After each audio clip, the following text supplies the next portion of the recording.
I'm going to share the article from my own end, right? Oh yeah, yes. The first one. Yes, you're sharing it.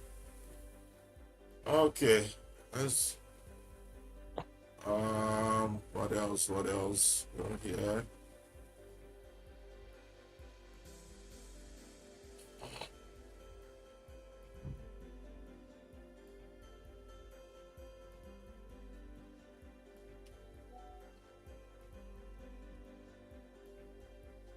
Yeah, we're like what? Hello, hello. Good morning, good afternoon, good evening, wherever you may be joining us here at the Movement Radio.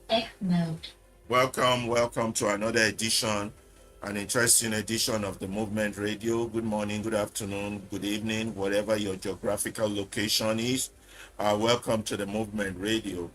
Today, our theme for today is Can Election Fix Nigeria? Can election fix Nigeria? My name is Manuel Alaba Ferreira, and I'm reporting from Chicago. And with me in the studio, I have Abdullahi. Go ahead, from Abuja. Introduce yourself, please. Okay, good morning, good afternoon, good evening, wherever you are. Studio time check here in Abuja is 5:50 p.m. And we said welcome once again. Today is another interesting edition, and we hope to see more of your engagement more than the previous show.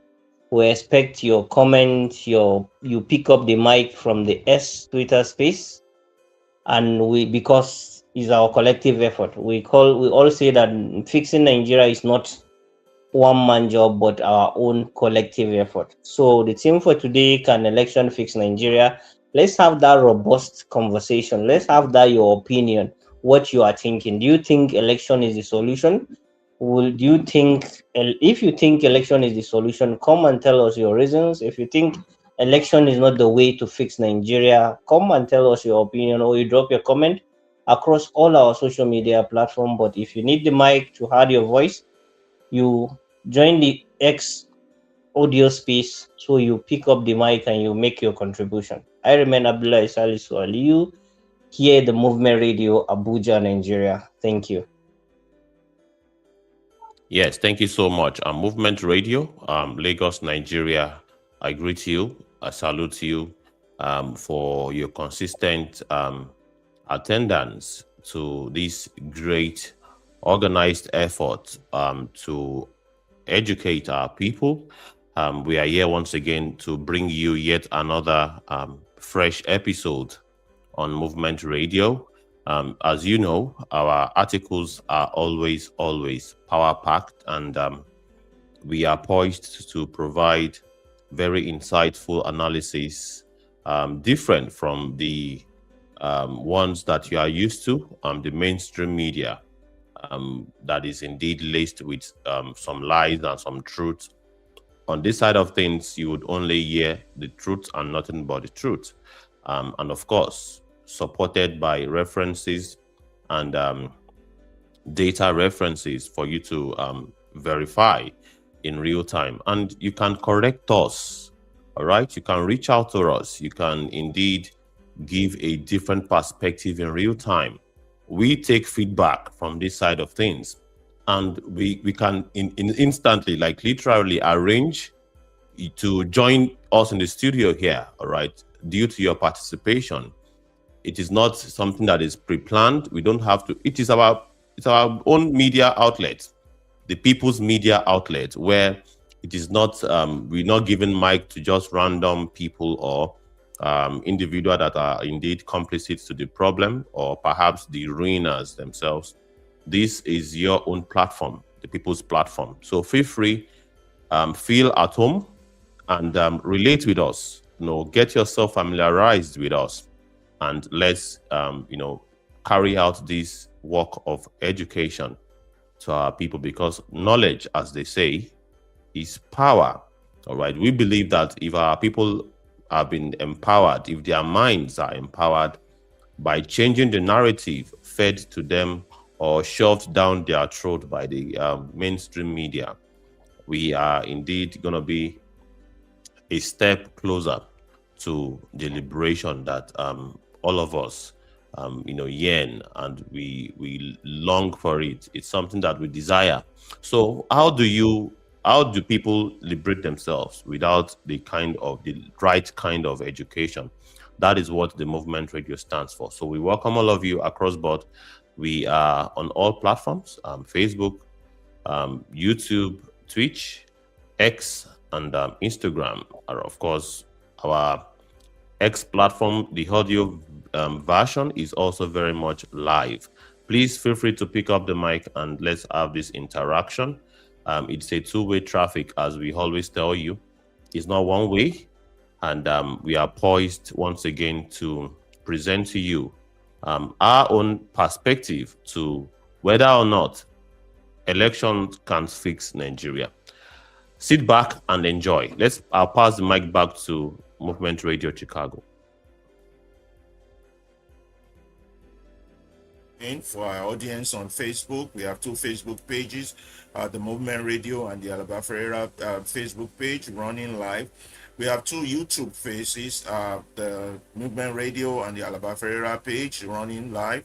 We have one Twitch, we have two X running visual, and we have one X running audio. You can catch us or grab a microphone on the X medium, that is audio, the Movement Radio, and we are also running live on Instagram and also on the TikTok. So for now, we want to thank those who have joined us already on Instagram, Mr. Powell and Mr. Yemi. Thanks for joining us, and all the others that have joined us from the other various media. We are going to get started now. But let me see if we have anything for you before we go straight to the business of the day, which is the article we are presenting to you to have a discussion whether there can election fix Nigeria. Now let's share. Okay, let's get started on that, and then we would continue with the rest of the program. So microphone back to you, Lagos and All right. Abuja. Thank you so much. Let's do the reading of the article while we anticipate others to join us. And it's the reason why we have always said, please remember to subscribe and follow so that you'll be notified when we are live. So let's read the article. Can elections fix Nigeria, shall we? The ballot, the feudal system, and the bill that could silence the Watchmen by Abdullahi Salisu Aliyu. Can an election on its own cure a system built on to resist reform? This is the question Nigerians must now ask themselves with total honesty, stripped of the ritual optimism that greets every 4-year cycle. We are approaching another general election in 2027, and the same choreography is already unfolding. The same appeals to go out and vote, the same assurances that this time would be different, the same faith placed in a ballot box to correct what decades of feudal governance have entrenched. But a fair question deserves a fair answer, even an uncomfortable one.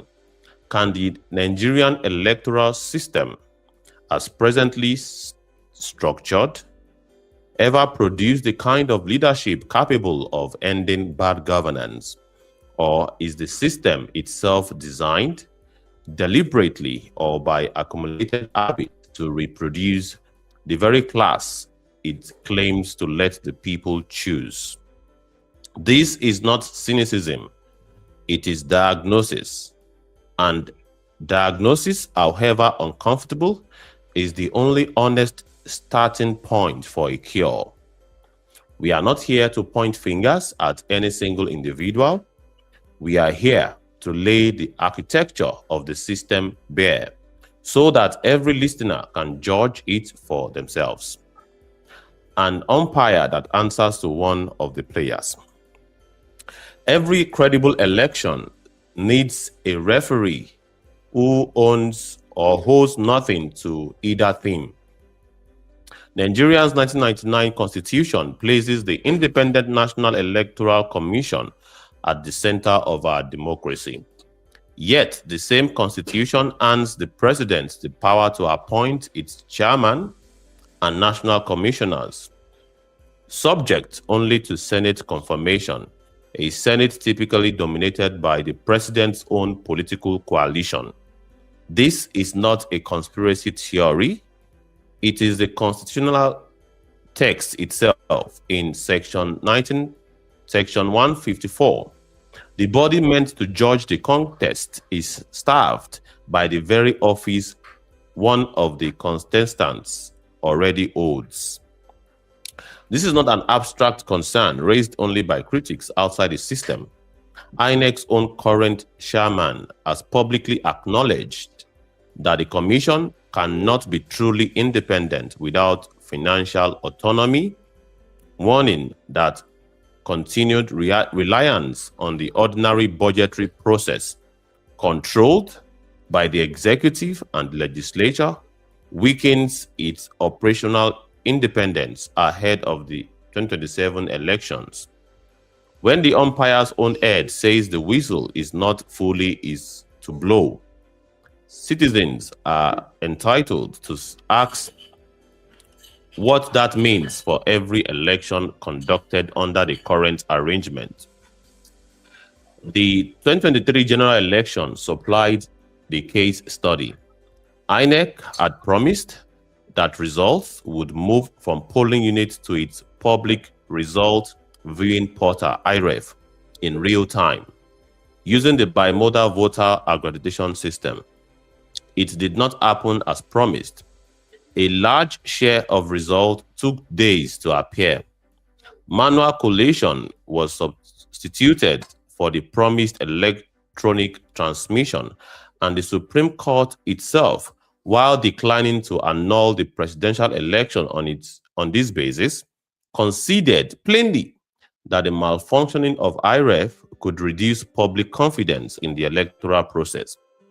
When the country's highest court acknowledges that the process damaged public trust and still finds no remedy available within the law, as written, this is not a footnote. It is the entire argument in miniature. Our electoral law currently protects the outcome of a flawed process more securely than it protects the credibility of the process itself. Democracy priced out of reach. Suppose for a moment that INEC were perfectly independent tomorrow. The ballot would still only be as good as the candidates placed before it. And here, Nigeria's political parties have constructed a second, quieter filter, one that operates long before any voter sees a ballot paper. The price of the nomination form. Ahead of the 2027 election cycle, Nigeria's ruling party fixed its presidential nomination and expression of interest forms at a combined 100 million naira, a sum close to double the total legitimate salary a sitting president earns across an entire 4-year term, and more than 1,000 times the national minimum wage. The leading opposition party has historically charged around 40 million naira for the same forms. Even the newest entrant into the field, positioning itself as the affordable alternative, still asks 60 million naira. At the state level, the figures repeat its miniature. Tens of millions for governorship forms, millions for Senate and House seats in a country where the vast majority of the citizens would never see that sum of money in a working lifetime. Ask plainly, what quality does 100 million naira entry price actually test? Not integrity, not competence, not service to community. It tests access to capital, which in a country ranked 142 of 182 nations on Transparency International Corruption Perceptions Index, disproportionately means access to the proceeds of public office already held, or to patrons who expect a return on investment once their candidate is seated. A young reformer with a spotless record and no godfather is filtered out before the first vote is cast, not by the electorate, but by the treasurer's office of a political party. This is what it means to describe Nigerian politics as feudal.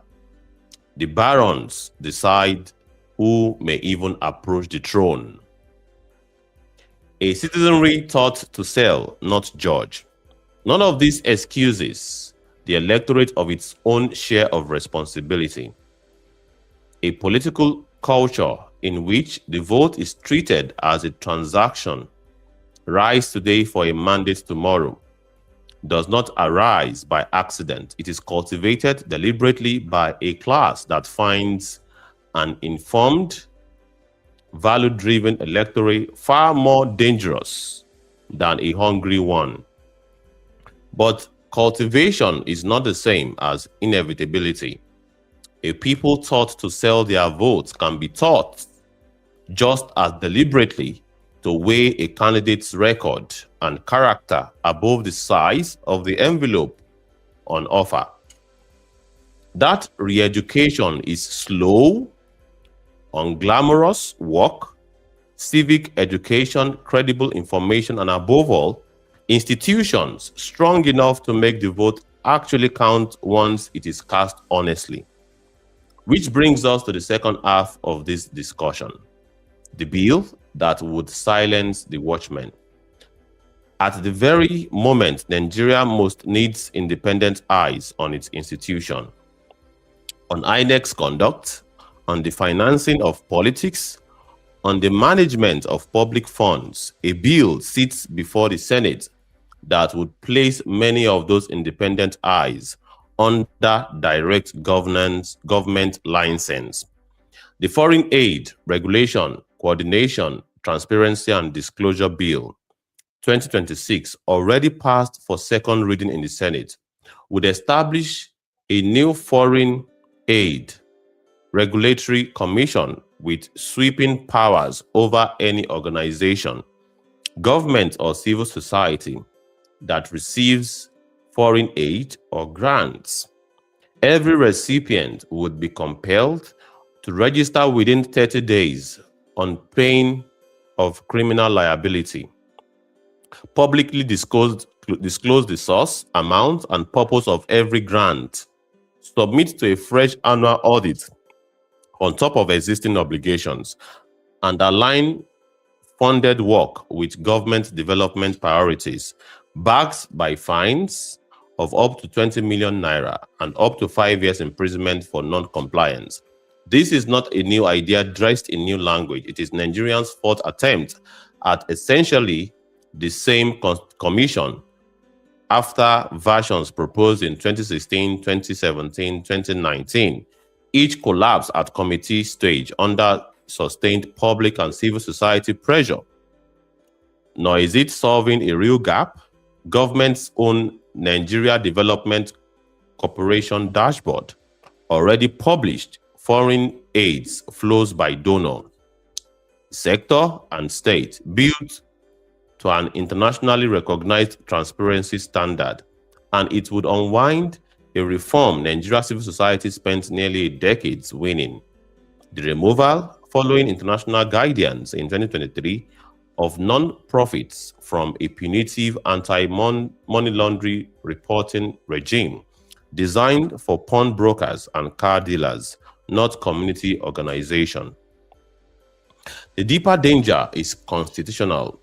Government revenue and private donations are not the same thing, yet the bill treats them as one. Public funds are already subject to National Assembly oversight and audit by the Auditor General, under the Constitution. A grant from a foundation or a diaspora donor to an independent Nigerian civil society organizations, its private income, and how an association seeks and uses it is protected under the right to freedom of association, a right Nigeria bound itself to twice over through the International Covenant on Civil and Public Political Rights and through the African Charter on Human and People's Rights, the latter directly enacted into Nigerian law. Folding both categories of money into a single licensing, audit, and criminal sanctions regime does not merely duplicate paperwork. It hands over controls that commission the power to decide by administrative fiat, which civil society organizations may continue to exist. Other countries have already tested both roads. India's comparable laws have seen more than 20,000 NGO licenses cancelled or lapsed since 2014, and international anti-money laundering assessors have since flagged India's own safeguards for non-profits as only partially compliant with global standards, evident that the restrictive model does not even deliver the transparency it promises. Kenya took a different route. A public benefit organizations act built on shared co-regulatory oversight between the state and a self-regulating federation of NGOs, achieving accountability without placing every organization's survival on the hand of a single government-appointed board. While the timing should alarm every citizen, consider the two halves of this essay together because they are not separate stories. It is Nigerian civil society organizations, election observers, legal aid networks, anti-corruption monitors, voter education groups that have consistently supplied the independent scrutiny INEC's own internal process have not always provided. It was public and civil society pressure that killed 3 earlier versions of this same regulatory commission. A bill that gives a presidentially appointed board the power to license, audit, and criminally sanction those same organizations in the 2 years immediately preceding a general election is not a coincidence a serious citizens can afford to wave away. Whatever its declared intention, its structural effect would be to weaken the very institutions capable of holding the 2027 election and everything that follows it to account. So, can election change Nigeria? The honest answer is conditional, not comforting. Elections can change Nigeria, but only if 3 locks are opened first, and none of them open by itself. The umpire must be freed from dependence on the executive it is meant to referee. The gate into candidacy must be reopened to competence and character, not merely to capital. And the independent institutions that watch, document, and challenge abuse, civil society chief among them, must be allowed to keep watching, not license into silence at the exact moment their vigilance matters most. Absent these 3 reforms, an election is not a correction.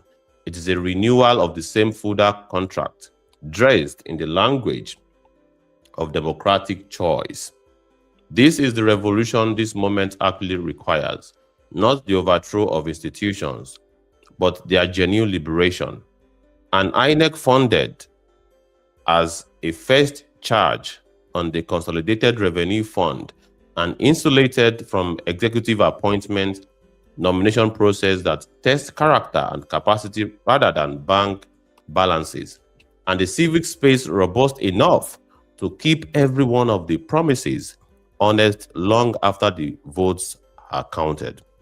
The Foreign Aid Regulatory Bill, as presently drafted, moves in the opposite direction on the very eve of the context that will decide Nigeria's next decade, deserves the same faith as its three predecessors.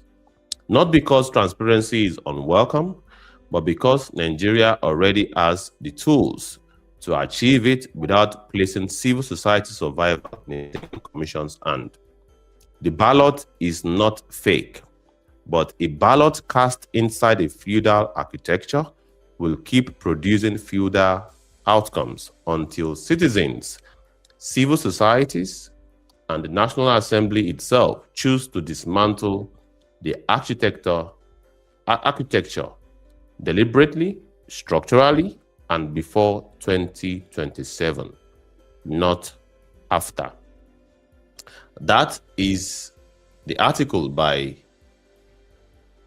our very own Abdullahi Salisu. Now, I think let's go through the mind map, shall we? Yes. Let's go to the mind map. Yes. I think Movement Radio Chicago, if you have anything to add, maybe you can. No, that's a very detailed article. I think we should break it down in paging. You'll start. I would help in the middle, and then we'll break it down for our people so we can have a clear understanding of what we are trying to say. So there's not too much English.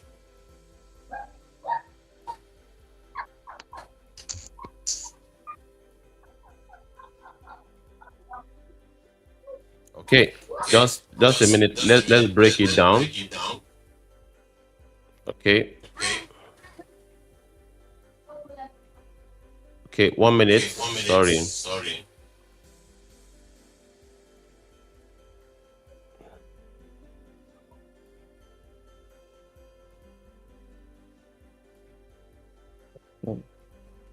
Just start at the top. The topic can be said.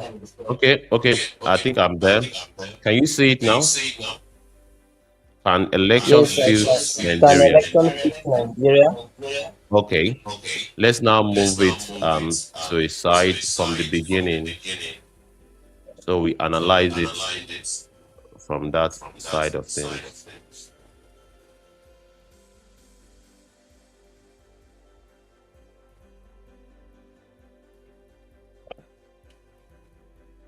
So, my country people, today the topic we have as our own topic for today, we say, can election fix Nigeria? A question that we all ask ourselves, that can the election that we normally have after every 4 years fix the problem of Nigeria, fix the problem that we have in Nigeria? And then we have an article that our own brother, read through in the Weibo English. So now we are trying to understand it in our own normal street language. Then now the first thing is the core questions. That's the question now where this article asks us, or is trying to make us ask ourselves. Let's ask ourselves and think deep into this question. Can election alone cure the reform resistant system? Can election cure a reform resistant system? So this one is just saying that, can election cure the system that already is what is formed to go against its own change, to go against change? Can election fix that kind of system? Just like maybe you have something that already that thing is built to what, to go against, to that strong, to resist. That's to fight anything that will change it from the way it is. So then, can election fix that system? Then ritual optimism versus honest diagnosis. Ritual is something that is done every time, that you do it and you do it and you do it. You have a specific time that you do it, expecting you are going to see different result. Or a honest, something that is true from your heart, a genuine change that you are asking. Now, umpires issue. Now, the umpires issue, that's the institution issues. Now, that's INEC. The INEC, the organ of INEC, appointment by the president. So the Oga of INEC, that's the INEC chairman, is appointed by the president. And Senate confirmation bias. The Senate, after the president appoint, he will send it to what? To the INEC, to the Senate, sorry. The Senate. Those are Oga with the red chambers. Those are our elders where they talk say how the people wey dey red chamber na dem go confirm say that person wey Mr. President don appoint, na dem go confirm am. And if you look, the president and those people wey dey those red chambers na people from one political party. Majority of them, they are from the same financial autonomy concern. The issue of that INEC, that same INEC, that referee, that person wey dey manage game, that like just like football match, the referee wey dey officiate the match is being paid by one of the team where they play the match. So, and then say since the referee is being paid by one of the team where they perform, where they play the match, say to there is question of whether that referee will be honest or you will be going towards that team where they pay in salary. So 2023 election case study. So 2023 election show us like what experience, history where we feel remember an issue that we should consider. We don't pass 2023, we see what happen. So that should teach us a lesson. That should be a lesson which we should think about.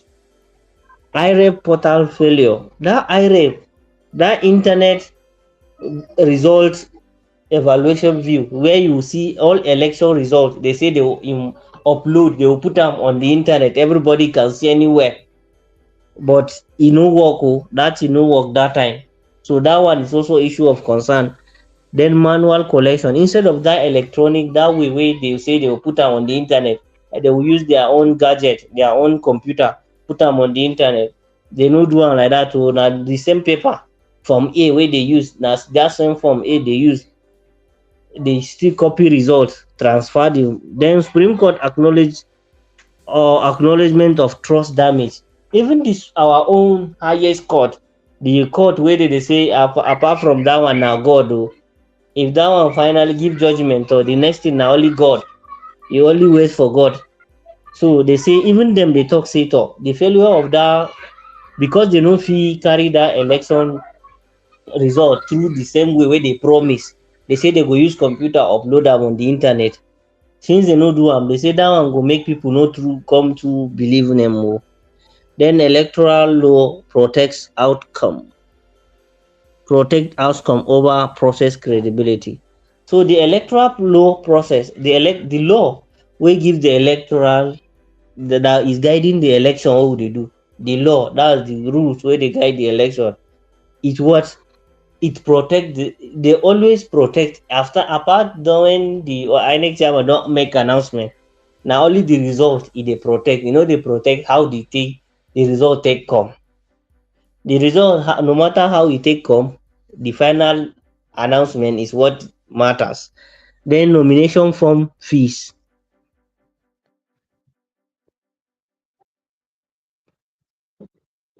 Okay. The electoral system flaws. Well, democracy price out. So now they talk about the price for all these things is what is very high. Then the nomination form, you see say to buy form to contest for any position, the president APC say make am what, the ruling party make am what, 100 million for you to buy your nomination and interest form. You buy them at what, 100 million, when the country is at people they suffer, they know they get food, while the main opposition party make it what, 40 million. Then the party where they say na new party wey just arrive, even that one where people they say now the option be that's the option, e make am as what, 60 million. So is it truly a new option? Is a question where all of una go answer. Is it that new party truly an option? Then test. Can you go a little bit? Test access of capital. Mhm.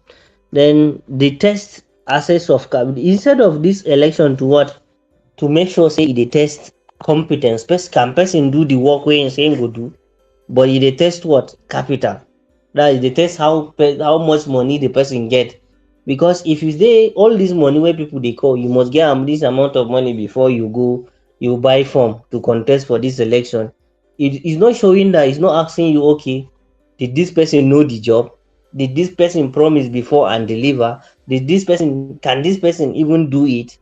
All those things are not part of, but can he buy the form? That's the question wey people dey ask. That's the system is asking, no, not the people, the system is asking. So the system is testing what, capital, not competence. Then filter out reforms without godfathers. So all the change wey we dey need, if you no get godfather, because if you no get the money, you must get the person wey go fit sponsor you. That's your godfather.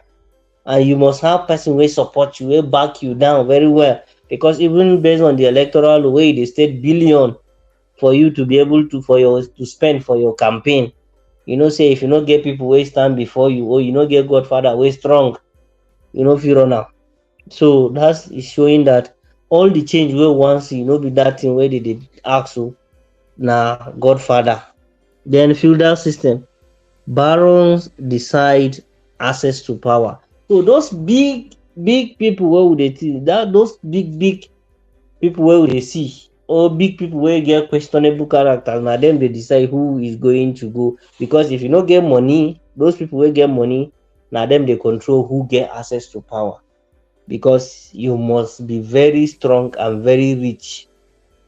Those rich people wey we dey see at the top, the real nerds, so to say, they are the ones controlling access to power, no be your vote.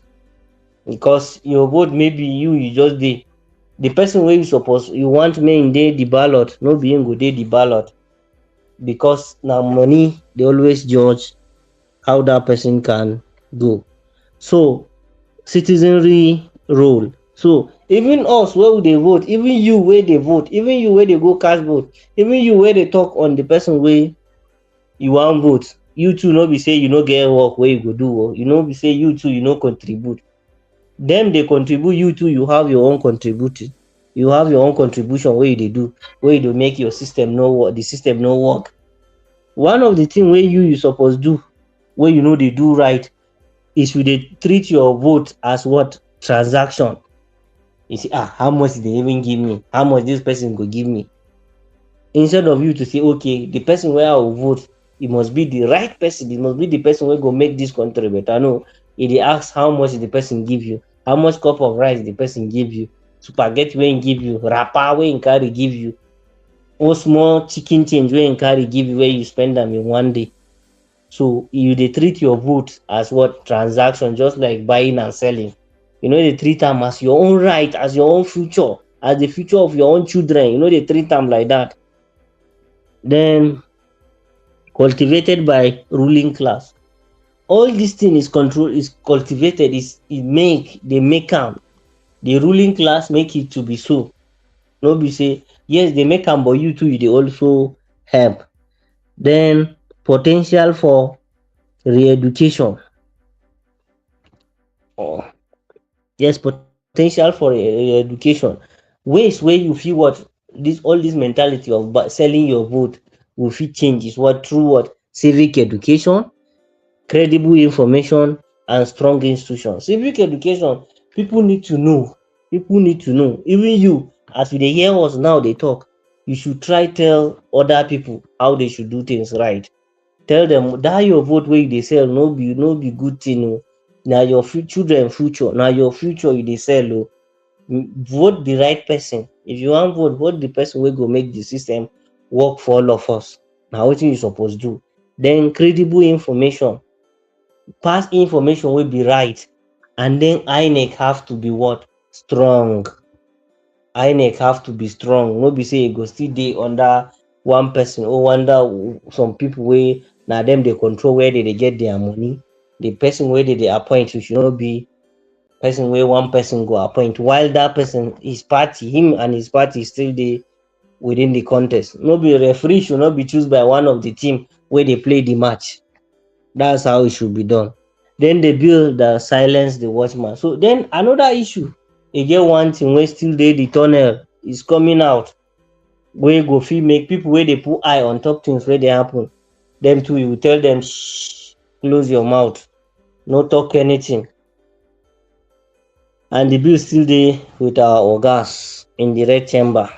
Foreign Aid Bill 2026, that's the name of the bill. Foreign Aid Bill 2026, wey still dey red chamber, where our oga still dey deliberate. They don do the first reading. You know, for the red chamber where our ogas dey, those ones wey we dey call, wey they dey call ogas, but we at Movement Radio we call them with their real names, which are the what, the real nas. That's people wey dey make the system no work for us. So they are the what, government licensing NGOs. Government will license NGOs. The NGOs, all those people where they put eye on top things, they help people, they receive money from other countries, people they support them too, they support people here, they make the government do the right thing, all those ones. Now government go come, they give them license. Then sweeping power for new commission. All those people, they will be under one commission. When the government go set up the commission, that they go there under the pocket, the control of the government. All their things must be controlled by the government. Requirement for registration. So requirement should what, all the things wey they need suppose do is what, first they must register, that's registration. Two, they must disclose, they must open out, say everything where they don't get. Third one, the number 3, they must what, audit, they must check every kobo wey enter and every kobo wey comot, where you come, where you go. Then alignment with government. So it must align with government. It must be what, it must work in the same way with the policy and program of the government. Then the next one is what, penalties, that's punishment. If they not do all these things where government say register, disclose, or audit, and do everything, you must what, you will be what, fine, you will pay money, and the money they talk and say it go fit reach 20 million, or you go stay 5 years in prison. That one will be here.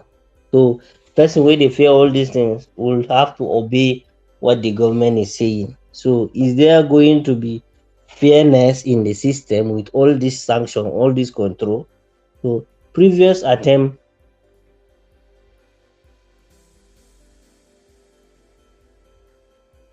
the triumph 2017, the triumph in 2019, they also make attempt under late president government, they triumph, but still succeed, because civil society people put pressure on committee stage, all the thing go down, you have to go do them like that.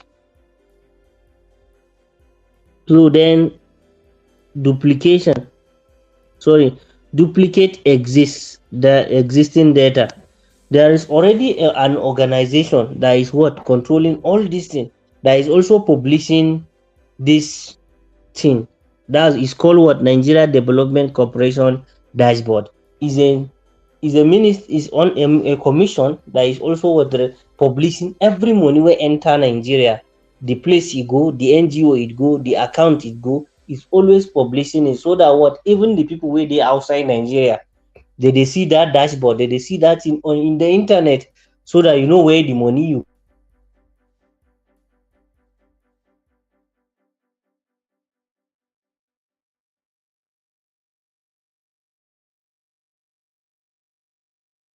the state say, when we have this already, then why another one? Then there is a question that where they give the money outside country, are they complaining? If they are not complaining, then why are you bringing new thing? Or is there any problem to us? Then on those NGO, the listing from AML regime. So another experience where happened before for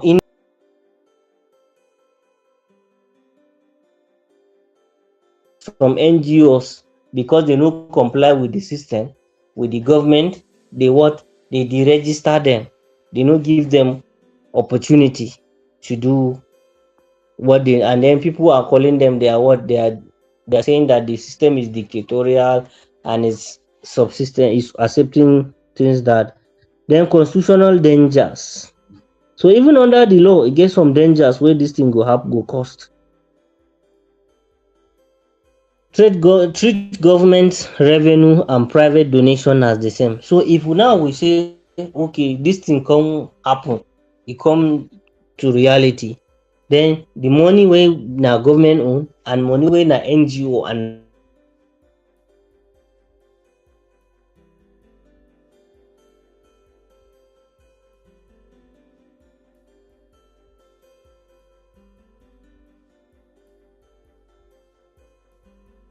na individual own, na im go come divide am. Na im the people orphanage child, NGO wey dey handle cancer or diabetes or any sickness or HIV, then they have their own account, they have the way they plan to distribute their money. That one is their private money, but you see that one and government fund should be treated the same. Government is a public fund, this one is a private fund set for a specific target. Then why you go come say you go the law go come treat am the same, which is a problem. Then infringing on freedom of association, this one go cause problem. Say under the same constitution, there it gives room for what? Freedom of association. You have rights to what? To come together and gather your money and use your money the way you want. But if this law come, it will treat that your money and the public government money the same thing. So you see there is problem.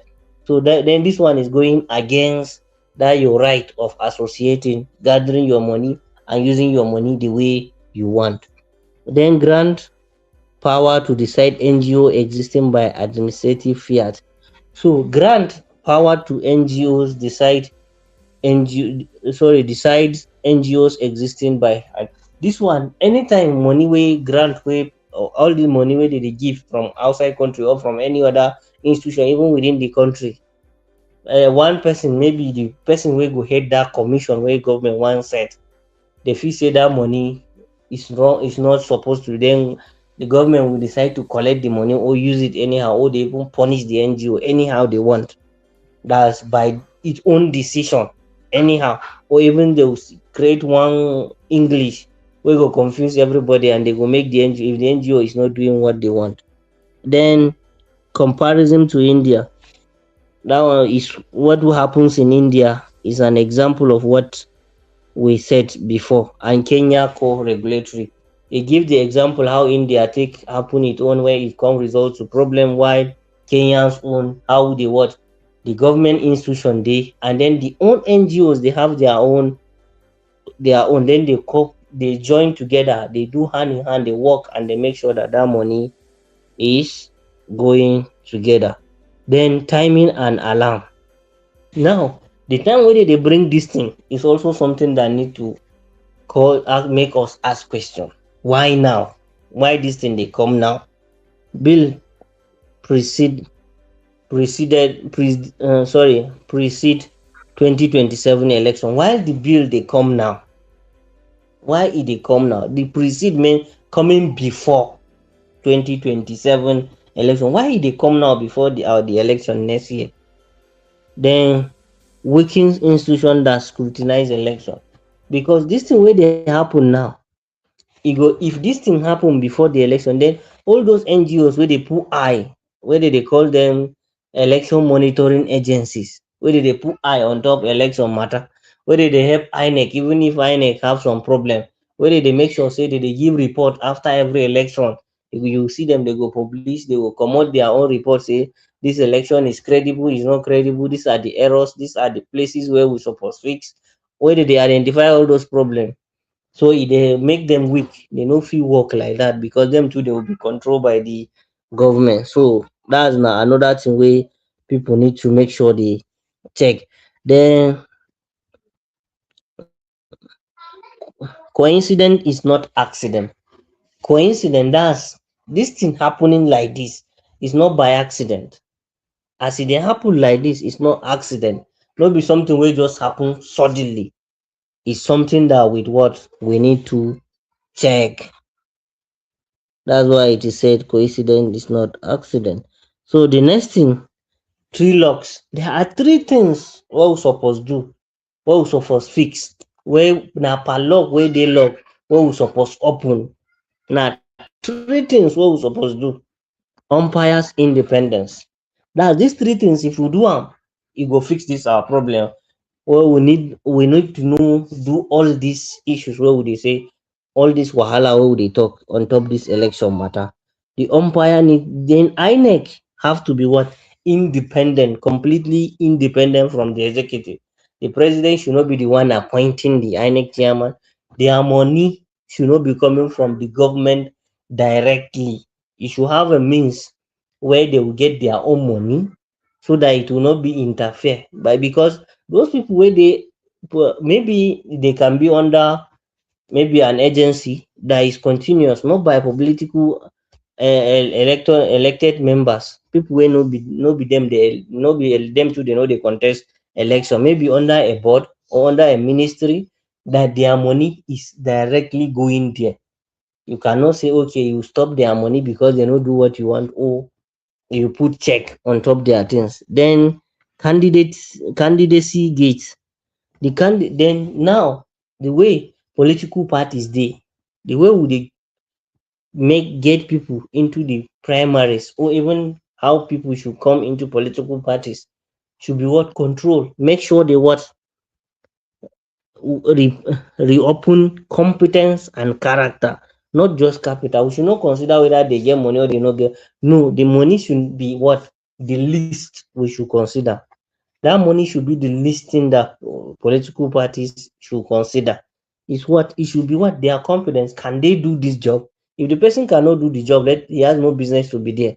If the person can do the job, even if he have no moral character, should that person should know has no business to be in that seat, or should not even have any business in your political party, or even if you have business in your political party, should not have business contesting for any election.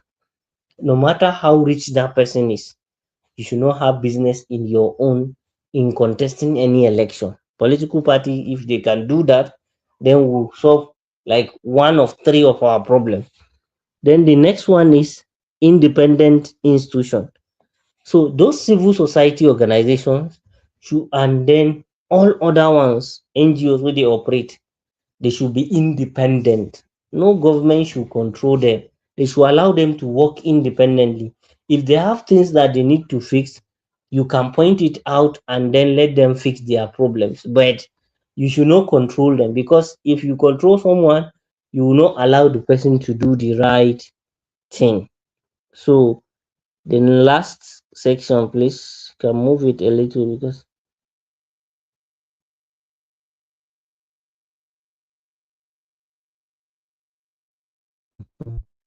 so conclusion.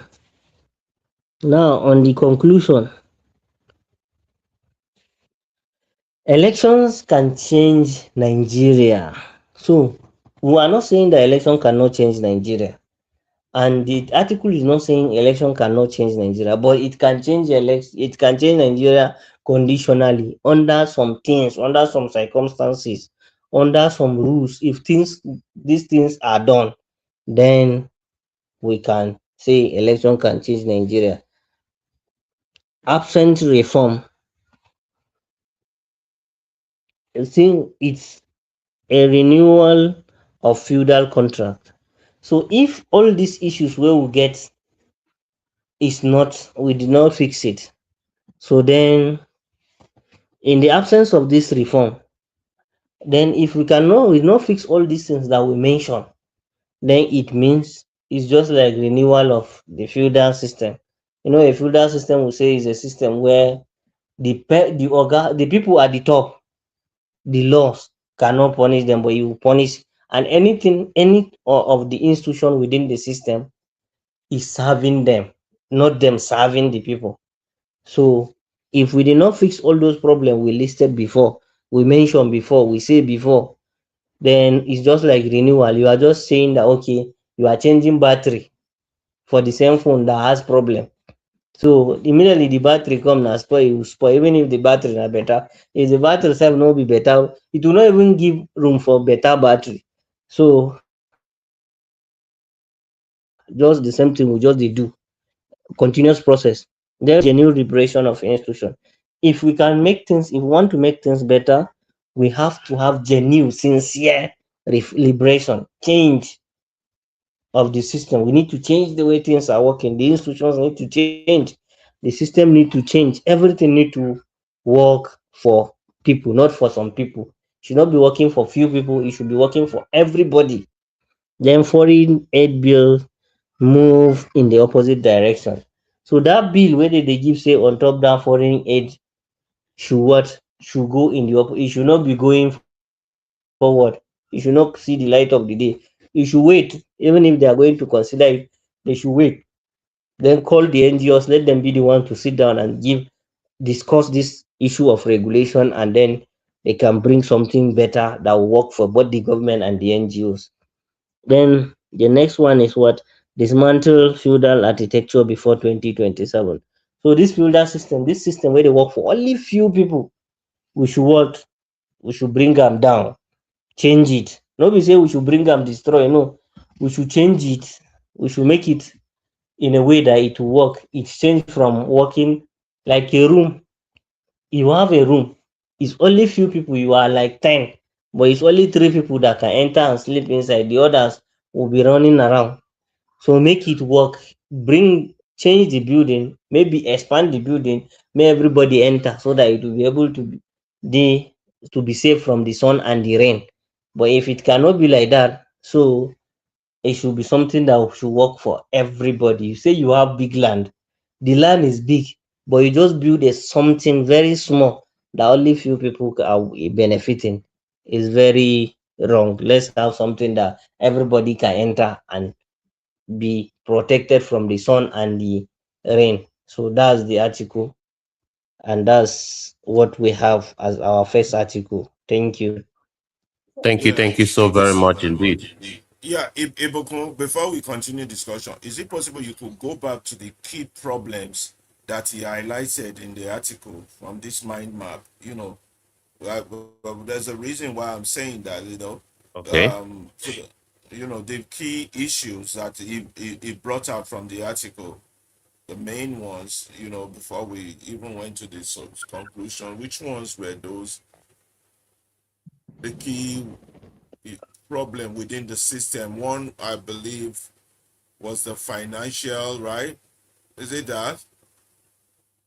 Go down a little bit, go down, or go up more. Up more, I think. The reason why I'm bringing that up is that that country is just as if we have uh, educated people who see things and don't just discuss efforts to fix, you know, in line with all the highlighted problems that are clearly visible to anybody who has eyes. You know, our people still don't make any effort whatsoever to attempt to fix it. Take, for example, the simplest problem, the problem of money, feudalization of the electoral system, Yeah. whereby that's the number one, the big one. There are others. Everything is big. You can't just say the big one. But let's just take the issue of That's number candidacy. one. That's number one, where the form alone to contest for an election, a basic civil servant cannot end that in a lifetime. And nobody in the Cannot. systems sees anything wrong with this to just bring it up as issues of discussion, as editorials in the newspaper, as topic of discussion. The civil society organization don't even feel a mosquito bite on this issue. The the labor unions. So it begs the question to make you wonder, do we even have people who went to school, who have brains at all in that country? I mean, no Because issue raised, in the same no environment, lawyers filing a lawsuit, nothing.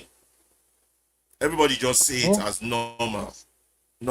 how Normalization will of someone coming insanity. to serve the people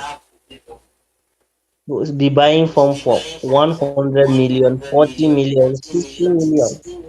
And there's no one individual in out of two, or there might be a few out of 200 million to say, wait a minute, this doesn't look right, sound right, feel right.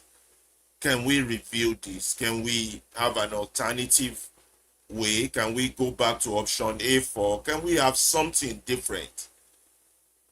No. So that's to tell you that the entire democratic process, it's a well planned process by some people to keep it anti-resistance, anti-change, prevent it from further change. They don't want change. They want to keep the feudal system. They want to keep a permanent coup d'etat by the ruling elite against the masses. A lot of people just want it like that. To have that superior urge. All the leaders we've had. For you to even consider this normal, it just shows that we have a community of people who don't think straight. That's just my own view. I don't know what others' view are. I'm sure as people continue to And add the, their the comments. second one is saying access to capital, not competence. Yeah, also we don't we don't have a screening process. It's like, okay, who is coming to serve in your public service? Who is grabbing the form?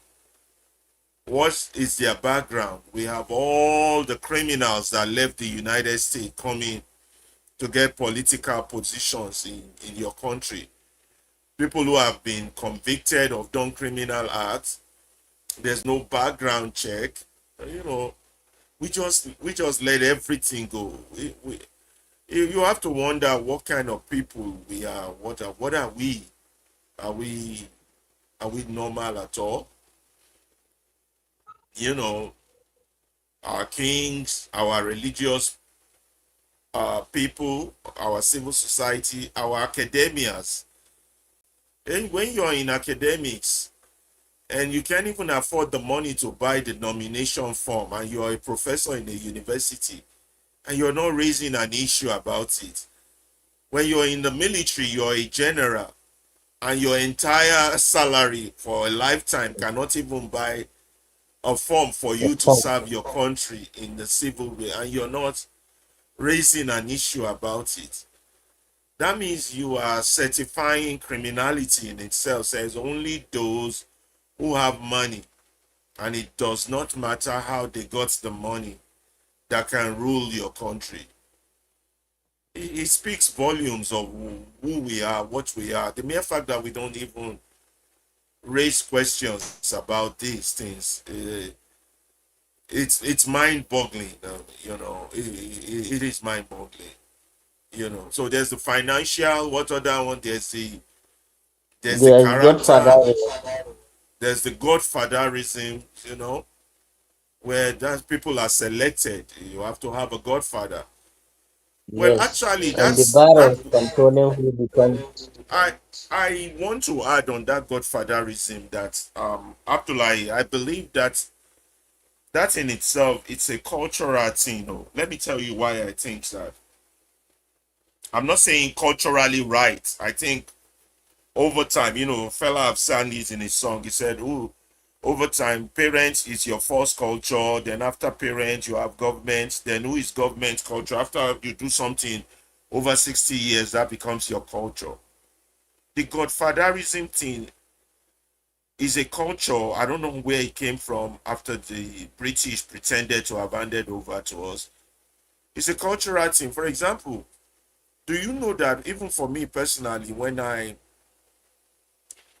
came to the United States and got my first job, I just was just walking down the street and I saw an advert that says employee needed, and I just stopped by and the guy interviewed me and he said, "Oh, you can start tomorrow." Do you know that I had a cultural shock that, oh my God, there's a place on earth where you can get a job without knowing somebody, Knowing anybody. without knowing an uncle or father or somebody who knows the governor, knows them. That is that really, really possible? That's a cultural shock. So that godfatherism in itself has been embedded negatively into our culture, whereby mentally we just believe we are not entitled to anything unless we know somebody who knows somebody. Even admission And into university or even polytechnic. admission into university, whereby everything becomes an obstacle. Even when you pass your jam, you still need to know a professor inside the university so that you can get admission. There's a Because lot they will of tell you things this is that the first list, the second list, and the VC's list. yes, there's a cultural, there's a we have a lot of problem, but it's cultural, it's negative cultural, but this has to be dismantled. I don't know if those were the things we got from their colonial era and we can continue to perpetuate it, because I can't believe that that's part of the original African that we are. You cannot get anything unless you know somebody, and that reinforces the bribery culture in itself. It's like there's a place you And can get a job where you don't know somebody who knows somebody. Extremely I shocking. think, to me, I think it started from the problem of the ethnicity. Yes, Then it moved ethnicity. to those kind Well, there was political another class, word that the there's another hegemonious one that apart people are. from ethnicity where you to get the people you know into government job. What do you call what's that one called? Where you put only your relatives in the job. What's that called? Then it's just like, I've forgotten where I think where it's what called nepotism. It's called nepotism. nepotism. Nepotism, yeah. good, yes. Nepotism. So culturally we have adopted we have drunk the wrong wine, and we have to purge our stomach and start fresh. That we're not going anywhere with that level of mindset and mentality. Anyway, which other problems were highlighted that I think any normal human being should have caught, said this doesn't sound normal. How do we discuss this? How do we fix this?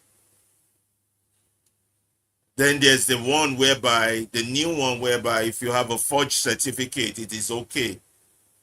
The forgery is no longer a crime. Those are the new Yes, ones. that's the baron deciding who will come, because it doesn't matter who you are, what you have. If the hegemony wants you to be there, You're going to be there. you are going to be there. The It people is. can blab the way they want. Then explain this NGO licensing impact on the election. I'm a bit confused a little bit, Abdullah, on those one. What were the impact Okay, of there, NGOs and all these commissions? If we can let those things show so we can see it as we go back and forth on it. If anybody yes, wants to ask for microphone, I can see quite a few people on the X discussion thing. I see Downwise, Edo Pikin, Dola Idowu, and Ebitimi. So if anybody wants to contribute or add, request a microphone so that Ibukun from Lagos can add you. And so you see, government licensing of NGO. What's this yes, foreign bill because aid of 2026? Explain it for them. I know you yes, did there earlier, is but a, yes, it's a bill that is coming, that is in the currently in the National Assembly. Is going to regulate the finance that NGOs receive from foreign donors. That's each and every resources that comes to you, either grant or support from any quarter. It has to be verified by the government, and the government have because it's going to like fall back to the government first. Before the government, you submit how you are going to spend the money before the money will be you will be allowed to use the money. So it's a bill that is going to make sure it control all the NGOs, all the civil society organizations, including small groups that operates even at local level. So all of them are going to be under the government watch. Is that there is an the government is going to establish an agency that will be controlling all that money. anything that comes to you, it will be regulated by the government. So the danger of it is that if the government is controlling everything, like for example, budget, tracker, Transparency International, and other NGOs that are in Nigeria that helps monitor election, that after every year, like the African electoral, or even let's say the Yaga Africa, they always, and the Serap and others, they always give out election one election reports after every election, that okay, how credible the election, and make sure that every time there is election electoral reform on the electoral bill, they always come forth and give and go against anything that is going anti people. So if the government is in control of their licensing, their registration, and they do audit of every kobo that enters into their cover, so sometimes they might use some kind of administrative fiat, their own decisions, to make sure that they put down on these institutions, instead of them, the few ones that remain in the country that are holding the government to account a little. So if they have been muzzled down by all this bill. So them too, they don't have mouth to come and say, because they know they have someone that is appointed by the government, was, because they have to renew their license every 2 years. That's what the bill is saying. Every 2 years you have to go and renew your license. So that means if you are not going in accordance with the government policy, then the government might decide not to renew your license after 2 years. Yeah, that Or is maybe they may say that Abdullahi. you have This some financial inappropriacy. I know. Then We already have a government that operates with impunity. They are above the yes, law. They don't follow the law. Now they want to get more authoritarian and more dictatorial. They want to and check those that are checking up on them. NGOs for now will be, I don't know if the NGOs too are doing their job perfectly, but majority of them are cash TVs. But the ones that are doing their job, at least they're the only few checks you have on government. So they want to muzzle them out. So the system of fascism can be thoroughly completed. That's what this is all about. They want to muzzle them out so more dictatorship can occur. And with a government that operates under total impunity, you know, no responsiveness to the rule of law. So that's just strengthening And their just to add dictatorship. to add to that, the whole idea of this whole thing is to cripple opposition, because they know that opposition would most likely be getting funds from outside the country. Is to threaten and to cripple opposition parties, opposition political parties, so that at least when they are defunded, they will have the upper hand. The ruling party will have the upper hand, and they will literally micromanage every funds that the opposition party is getting. That is the whole idea of this whole thing. And as you have said rightly, Mr. Laba, is just a fascist system that wants everything to be under its control. This is a very dangerous government that we are under. We're purely under a fascist state. I'm telling you, Nigeria is currently Germany in 1933. Anybody can disagree about that. We're under a full control one-man state. But while the elite, the opposition, the about 19 parties are not, I don't know. Anyway, let's look at some other things that affect election apart from this foreign bill act, because we know these NGOs help. Is there any other issue, major issue that you raised apart from the bill?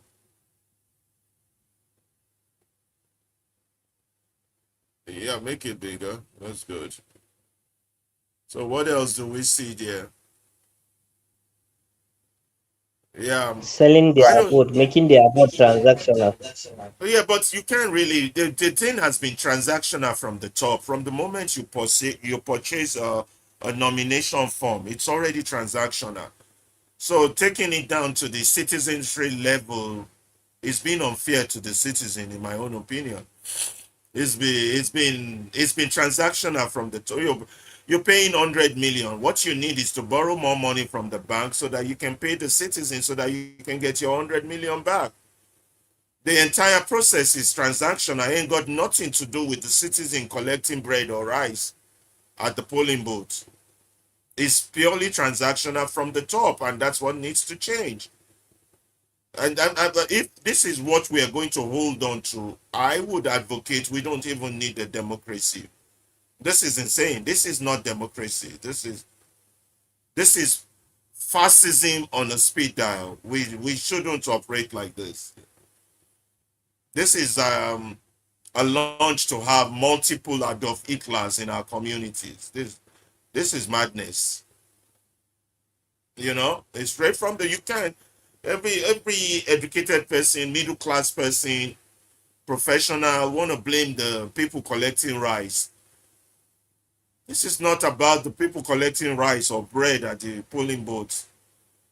This is transactional from the top, from the policy.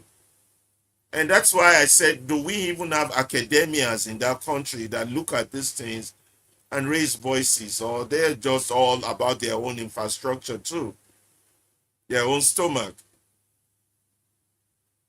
Because this doesn't make sense. This cannot go on. This cannot be handed over to the next generation.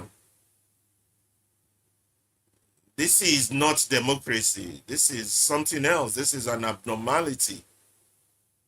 You know, we need civil education. We need re-education. We need a total new system of government. This is not a government. This is nothing. This is fascism on speed dial. This is madness. I mean, The whole thing is just cancerous. And when you have a cancer, experts who understand how cancer cells works, they can tell you what you need to do to a cancerous cell. And that will be all I have to say about that. The whole idea is to uproot and to cut off. All right. the whole thing What is is it flawed called? from every aspect of it. Yes, from every aspect. So it has become cancerous. So the system got to go. The people Got should to go. start It campaigning. got to go. This system And got to go. you know, If we have to go back to option A4 or put people's name in a cast a lot for people's name to be nominated, we have to go back to this money to politics thing is a recipe for disaster. Oh, we're already in disaster format anyway, but maybe I mean, perhaps recipe for more disaster. more disaster. If this thing lasts a day longer than necessary, and I'm talking last longer than tomorrow, we're destroying our country for the next 500 years. Yeah, Whatever this is. absolutely. Anybody requesting a mic, talking, you guys have further comment before we go on to something else. What's the question from democracy? Definitely the answer is no. This is not democracy. This cannot, whatever this is not democracy. This cannot fix our problem. Will multiply our problem 100 times fold. Whatever this is, we're practicing. Because this is Election pointing cannot that fix. every 4 years we are multiplying our problem. By 100 times fold. Yes. That's what this is. And nobody in the community is saying anything. No major speaker, no major person with a microphone. They And all that is just where keep pretending we are sleeping. That is where it gets tricky for me. You know why? Because even if we are not going to explore election as an option to fix Nigeria, and of course, election is like an activity that will bring about leaders that can fix the problem through the access to policy lever and political will to solve the problems. So election is just an activity, really. And revolution is also an activity. All right. So even if we are not going to even use election as a pathway towards liberation, how many of our political analysts, how many of our political commentators, how many of our professionals are even advocating for a revolution as an alternative to the to fixing the Even them, problem? they are afraid That of is the where word it gets revolution tricky. because they are Yeah? thinking that the revolution is going to unseat them. So essentially, they just want the status quo to continue, which essentially means that we are cooked. All right. When you don't want to explore election, you are keeping quiet in participating in elections. All of the civil society organization has been, based on the bill that is about to come up. They want to cripple all of them. They want to defund all of them, cripple them from access to funds. All of the opposition parties, political parties, they want to cripple their access to funds and support from the global, participation and contribution. They want to micromanage everything. All right. And the experts are not saying anything about it. The mainstream media are not saying anything about it. All right. And they are not even offering alternative solution different from elections. If you tell them about those alternative solutions, they shut you down. And they are the ones that are being used. The system are using the professionals to count elections. You can imagine politicians with no degrees. They don't even they don't even go to school. They are the ones, counting the numbers for the politicians, and they are happy to do that because they know exactly how much money that will come into their account. What were you saying, A Mr. Abdullahi? professional embarrassing him. An academia, someone that is called an expert, embarrassing himself in the public. You will come, you will be in the presence of the public, and you, in your own position, your own right, you will be saying that in a class, in a four walls of a classroom or a hall or an auditorium or a theater in a university, you are saying you are teaching both knowledge and character and knowledge, but you are in the before the camera, before with a mic in front of you. You are embarrassing and you are exhibiting nothing close to morality. So essentially, no one is recommending solutions. All right. And those that are recommending solutions are blacklisted, defunded, or They will say they are dangerous people. They are trying to break the country because when you speak the word revolution, liberation, they will say that you are trying to tear down the country. Exactly. That is a conundrum that we'll find ourselves. And please proceed, Mr. Alaba. Okay. Yes, you can continue.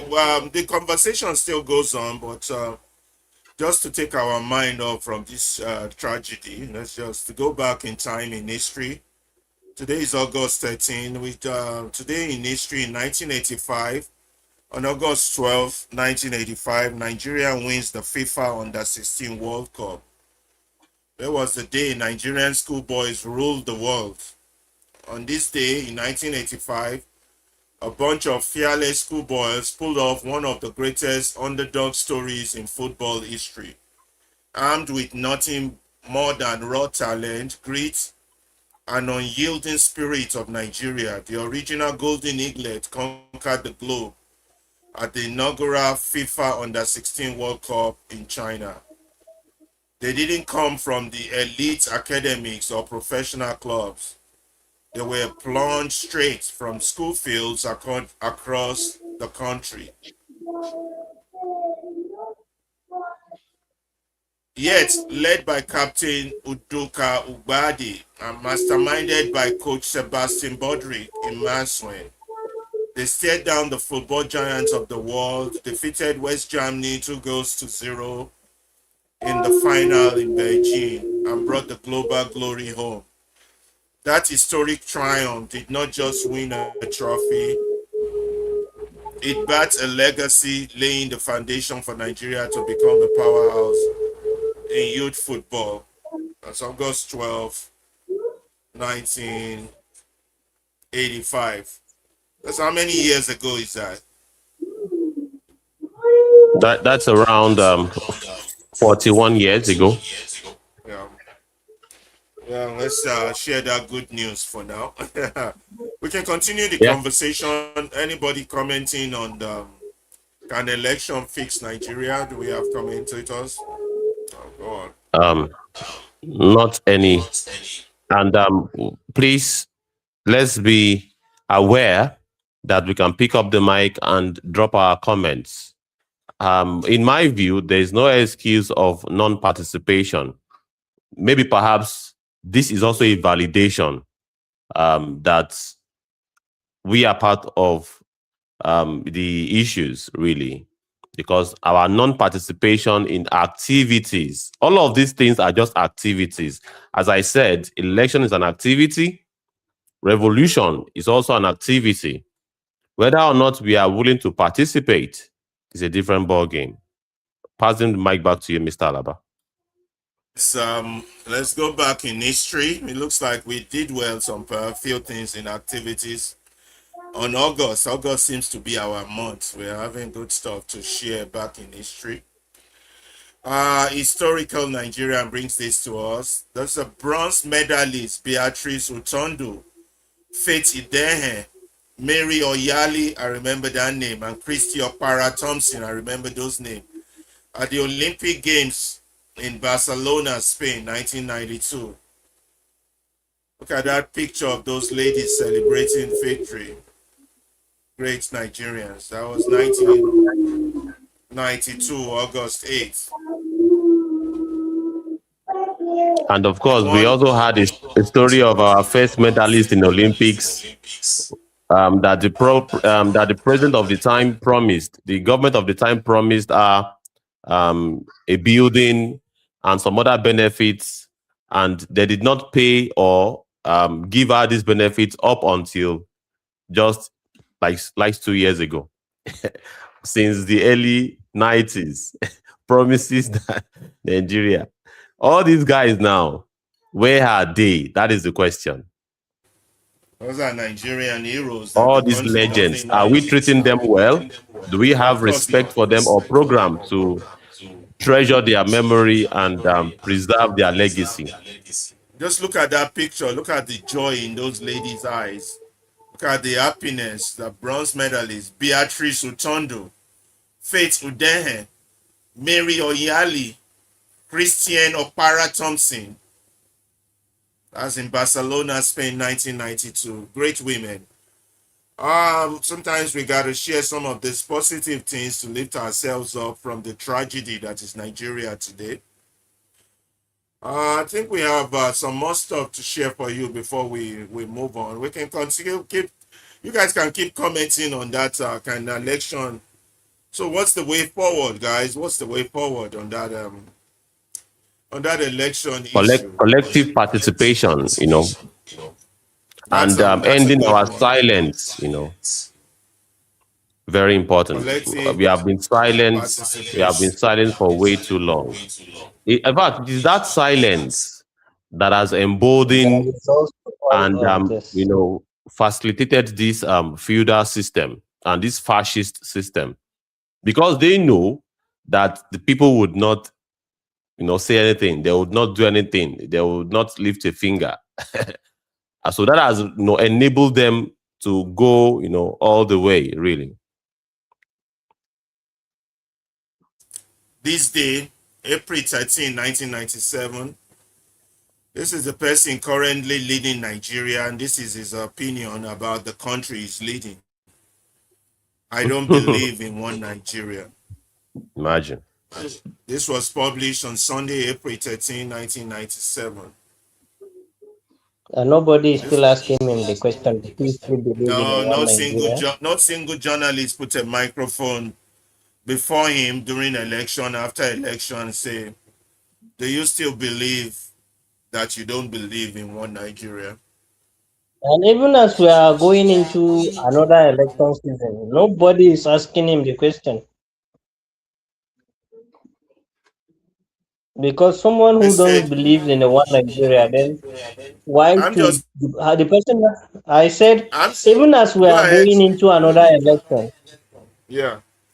nobody is still asking him the question that did he still believe there is no one Nigeria or he believes in one Nigeria? What makes the difference with his own statement before and what is happening currently?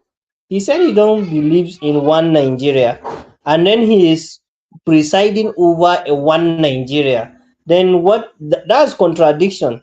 Then that's the person has no moral character. All he is after is his own interest at the particular period of time. Happens when you have an enemy within, when you have a CIA asset as your number one citizen, when you have somebody that should not even have gotten there with no educational background, but because some judges who have education cannot think straight, they approve him to be there. This is what happened. But that's not what interests me on this day newspaper. It's the price of that newspaper. 150 naira. Does these days still exist? And how much do they sell their Yes, paper now? it still exists. It's around 250, 300. That's not bad. Yes, A it nice. still exists, and they still have the online version, Oh wow. which is I mostly doubt. free. Maybe let's just put this caveat out there. This looks like AI generated image, Okay. It looks like because that AI. even that price is revealing, because 150 naira in Yes, 1997 is a lot of money. it's not. Yes, it's a lot of questions It's a Yeah, lot of money. I That don't think it's a so it's hundred not and real. because fifty if we naira. compare it to other newspapers as of then, it's far less than that. Yeah. So, but what I believe strongly that there's a particular quote attributed to Bola Ahmed Tinubu that he says it does not belong in one Nigeria. In one Nigeria, that is actually correct. So maybe other things, the dates or the price, or perhaps whether or not it is AI generated is another ballgame. But there's indeed a quote credited to him saying that it does not belong in or believe in one Nigeria. Yeah, that is not a lie. That is correct. That's accurate. While we are still talking about an election fix Nigeria, we are going to bring you, after we finish that conversation, we're going to bring you this article by Taiwo Akinlami on this Oshun election, the graduate democracy, the sanity of expressing shock as what is normal. Yeah, that's why we got this. That's what we're going to be talking about next. But first, let's continue our conversation Please, on this. Mr. Laba, Yes. check the YouTube comment section. I think somebody's got a message for you there. Oh, Yes, okay. Mark Let's see. Kennedy, I think. Okay. Yeah. Oh no. Those are can we?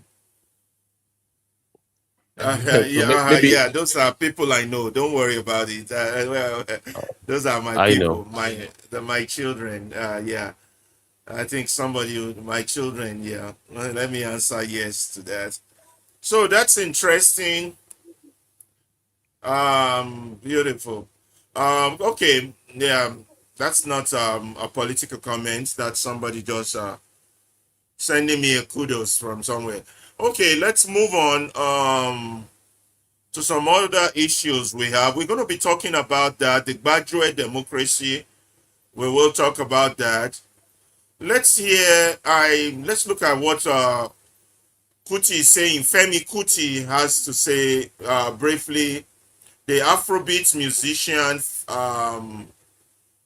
Femi Kuti. Let me share that screen with you guys and see what he is saying. Is the picture showing? Is his picture showing, Yes, guys? yes, Okay, absolutely, okay. yes, it's showing. Yeah, Femi Kuti blames the judiciary over Tinubu's emergence as president. Afrobeat musician Femi Kuti has criticized the judiciary over the President Bola Ahmed Tinubu emergence as Nigeria's president. Speaking on the country's political situation, Kuti said the judiciary, rather than Tinubu himself, should be blamed for allowing him to assume office. In his words, he said, "You think Tinubu is the problem? The judiciary that did not stop him from getting there is the first place, is the problem." I keep telling you that the elites are the Nigerians' problem. When an educated person allows an illiterate, somebody who did not go to primary school, did not go to secondary school, has a forged certificate from Chicago State University, and the judges don't see anything wrong with that, and they went to school, they have a degree in law, they have a degree in constitutional law. You see, this is what we call upside down. Head for down, yash for up. This is really upside down situation. It's crazy. Head for down, yash, head for down, yash for up. I don't travel, I don't see. For oversee, everything is organized, pata pata. Okay, let's move on, guys. We got so much stuff we're sharing. Still, while we're waiting for people to pick up the mic to stand, but you guys in the studio can continue your conversation on this election fixing Nigeria. What should be amendments? What should we do? What's the way forward? What is the pragmatic route forward? Yes, the three suggested solutions are taking competence, character as the key principles for choosing candidate, not money, or for anybody coming through politics or going into buying for any political position. Money should How not do be something we that we create should that into consider. law? How do we make that happen? Then that's why even the political parties itself, because they are the major people that are making the problem more bigger. And then the institution, the electoral umpire itself, should reduce, because now if you check, it's just that because I can, but it's about 1 billion or more than 1 billion. That's what a president can spend during his campaign, which is far much big. It's telling you that how will someone be spending this amount of money and expect him to work for the people enough when he gets into office? So it's a lot of things that, because both the institution and the political parties, that's the INEC, that as the electoral umpire, the political parties. That's why to some extent I look at the electoral umpire as a political party. Abdullah, you're breaking out. I didn't hear what you said last. Yeah, I think it's having a network issue. Okay. Yeah, I that is think, our in problem. my view, Yeah, go in my ahead. own view, I believe we are already doing what needs to be done. Really, we must constitute an alternative media platform that provides the people the kind of orientation that they need to pressure the system or bring about their liberation. Because it's a captured situation. You know, when you have been ambushed or cornered to a tight corner, people are demoralized. And of course, yeah, before I forget, it seems as though we are being shadow banned on X and other platforms, because it seems to be zero views for like 2 hours straight, and our YouTube is doing well in terms of viewership. But well, I think there's something that is suspicious. It seems that the How do they system do that? How do they do is like shadow this. banning? Is Yeah, I that think really a it's the possibility? system. Yeah, there's a possibility, for the system Uh, to shadow ban. Yes. Yeah, okay. Let's But while we're talking about our audience, let's quickly give a shout out to those that are with us. At BTME, we want to thank you for being with us. Dollar Idowu, we thank you. Freno, we thank you. Don Wise, we thank you. Edo Picking, we thank you. And on our Instagram page, we want to thank Mensa for joining us. We want to thank David Bades for joining us. And on the TikTok end, that's the TikTok one is always the toughest for me. The list is always very long, and the name are so tiny for me to see. So I can see King Dear Love, I can see Beat. I don't think I pronounced that guy's name right. Diop also, Jenny Mong, Vita Tag, Jesse Girl. Who else do I have here? Fasiya. I see you. Mensa Memo. Mensa Moremo. I think I'm so sorry when I messed people's names up. Mr. Adam and Jen Edio, Jen Edu, Mr. Mendoza. Who else is this? User 84399 and Mrs. Akuben. And who else I got? I got Monese, Jean, Belonge. Quite a long list here. It's always tough to read all the names on the TikTok screen, but I feel that I read. If I didn't call your name, please don't be angry with me. I have Judith Love, Mariana Kamara, Brew, Sadbi, Luanji. Thank you all for joining. Mosley, user 398, Usmain, Michelle, and Jenny, and Brutus. Oh, God, the names are too long. I might have to stop here. Join Perry Rowe, Blanca. TikTok seems to be having the crowd. As for those of you on YouTube, I cannot see the list of the names. Those on Twitch, I can't. But we thank you all for joining us, and those on Facebook, we thank you. Jay Jati, I might have to stop. Guba, because this list is not ending and the names just keep popping up. So thank you all for joining us anyway. But on that page, yeah, you might be right about the shadow ban. It doesn't bother us. We keep doing what we got to do. we would have to put up some post on X to inform the admin of the X platform that because of the nature of what we do, Okay. we might be reported for shadow banning, but they should indeed review our broadcasts and do the needful. Yeah. But we'll put that out. We'll sort that out at the end of the broadcast. Yeah. Oh, what Lucy Shima has to say with us.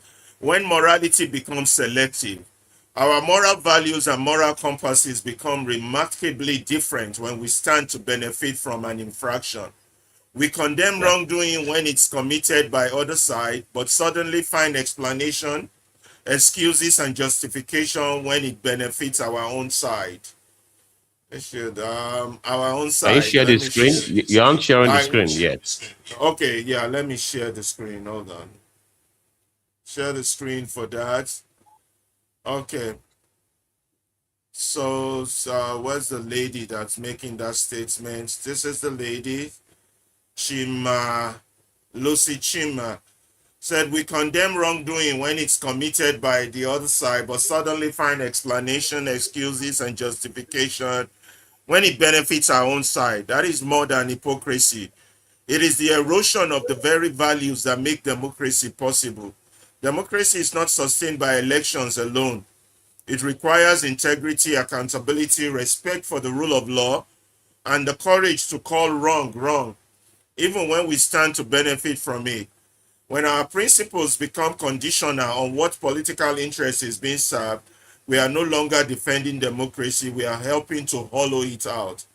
I hope the APC does not kill democracy in this country. I think they already did. I think they are burying it. What we are witnessing is not progress, it is regression. A troubling regression from the democratic standard and values we have fought to build. This is exactly how democracy dies. Thank you, Lucy Chima, for that. And that's our picture. She shared that on our Facebook, and we shared it on our own information page. And now, this is from Omoni Ibiton. Our increasing dishonest response to social issue is concerning and dangerous. No one will be saved by avoiding the inconvenient truth. So while we're going back in history, let's talk about this guy, Samson Okparaji. I don't know how many of the young ones remember him.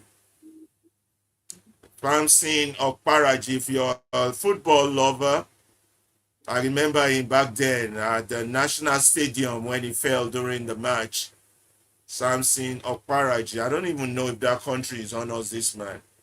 On August 12, 1989, Samuel Okparaji died while representing Nigeria.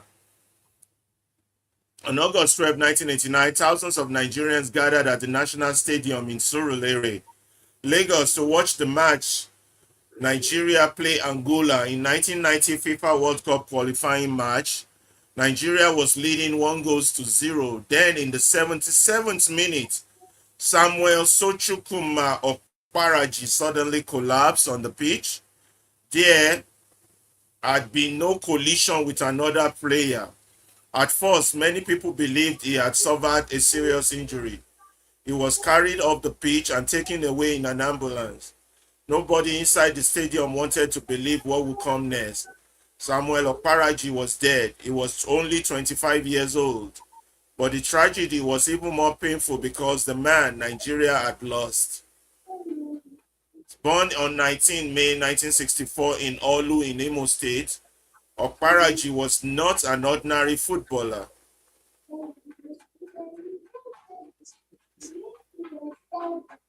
Okparaji was not an ordinary footballer. He was also a scholar. While pursuing his professional football career in Europe, he studied law at the Pontifical Lateral University in Rome and obtained a master's degree in international law. At the time of his death, he was pursuing further studies towards a doctorate. Football, however, remained his passion. He began his professional career in Europe, playing for clubs including AS Roma, Dinamo Zagreb, Austria, and Klagenfurt, Stuttgart in Germany, and SSV ULM. But his greatest ambition was to play for Nigeria. Okparaji made his international debut for the Green Eagles on 30 January 1988 against Algeria in Enugu. He quickly became an important member of the national team. At the 1998 African Cup of Nations Cup in Morocco, Nigeria reached the final. Okparaji also scored against Cameroon after about a minute of play, one of the fastest goals in the history of the tournament, and was named man of the match twice during the competition. He also represented Nigeria in the 1998 Olympics game in Seoul, but it was his commitment to Nigeria that made him particularly memorable. At a time when clubs could demand money before releasing players for international duty, Okparaji reportedly made sure his contract allowed him to represent Nigeria without the country having to pay his club for his services. He even paid his own way home to play for the national team. When one of his club managers demanded money for his release in 1989, Okparaji reportedly refused to accept the idea that his country should have to pay for him to represent it. For him, playing for Nigeria was not simply another professional obligation. It was a matter of principle.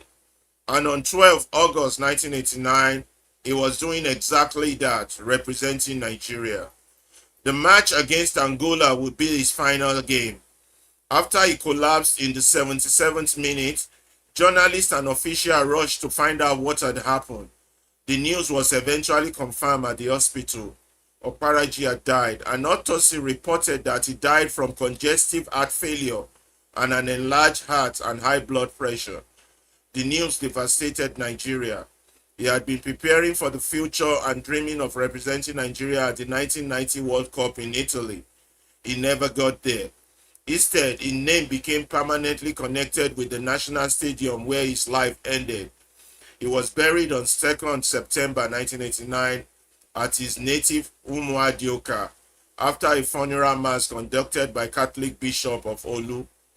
A bust was later erected in his honor outside the National Stadium in Lagos. Samuel Okparaji played only 8 times for Nigeria and scored just 1 goal. But history is not always measured by statistics. Sometimes it is measured by what a person stood for. Okparaji was a footballer, he was a lawyer, and he was a scholar. But above all, he was remembered as a young Nigerian who gave everything he had to represent his country. He came to the National Stadium that day wearing green of Nigeria. He never left the field alive. More than 3 decades later, his name remains part of the history of Nigerian football. If you remember Samuel Okparaji, share the story and help keep his memory alive. How many of you in the studio remembers this guy? Well, I was born in 1991, so And when I did wouldn't relate. when did Okparaji die? I think 1989, I believe. 1989. You were still alive when he died, right? I was born in 1991. So. Oh, okay. 2 years before he died. But I I heard, remember that but I day heard the news reading. fell and slumped. What about you, Abdullahi? You remember Okparaji? I also only read about him because when we were writing a report about some players, both on the local and international league, that died on the pitch. So that's when I came across his name and I studied maybe a little about him, but I don't know him that because even me, I wasn't born when he died.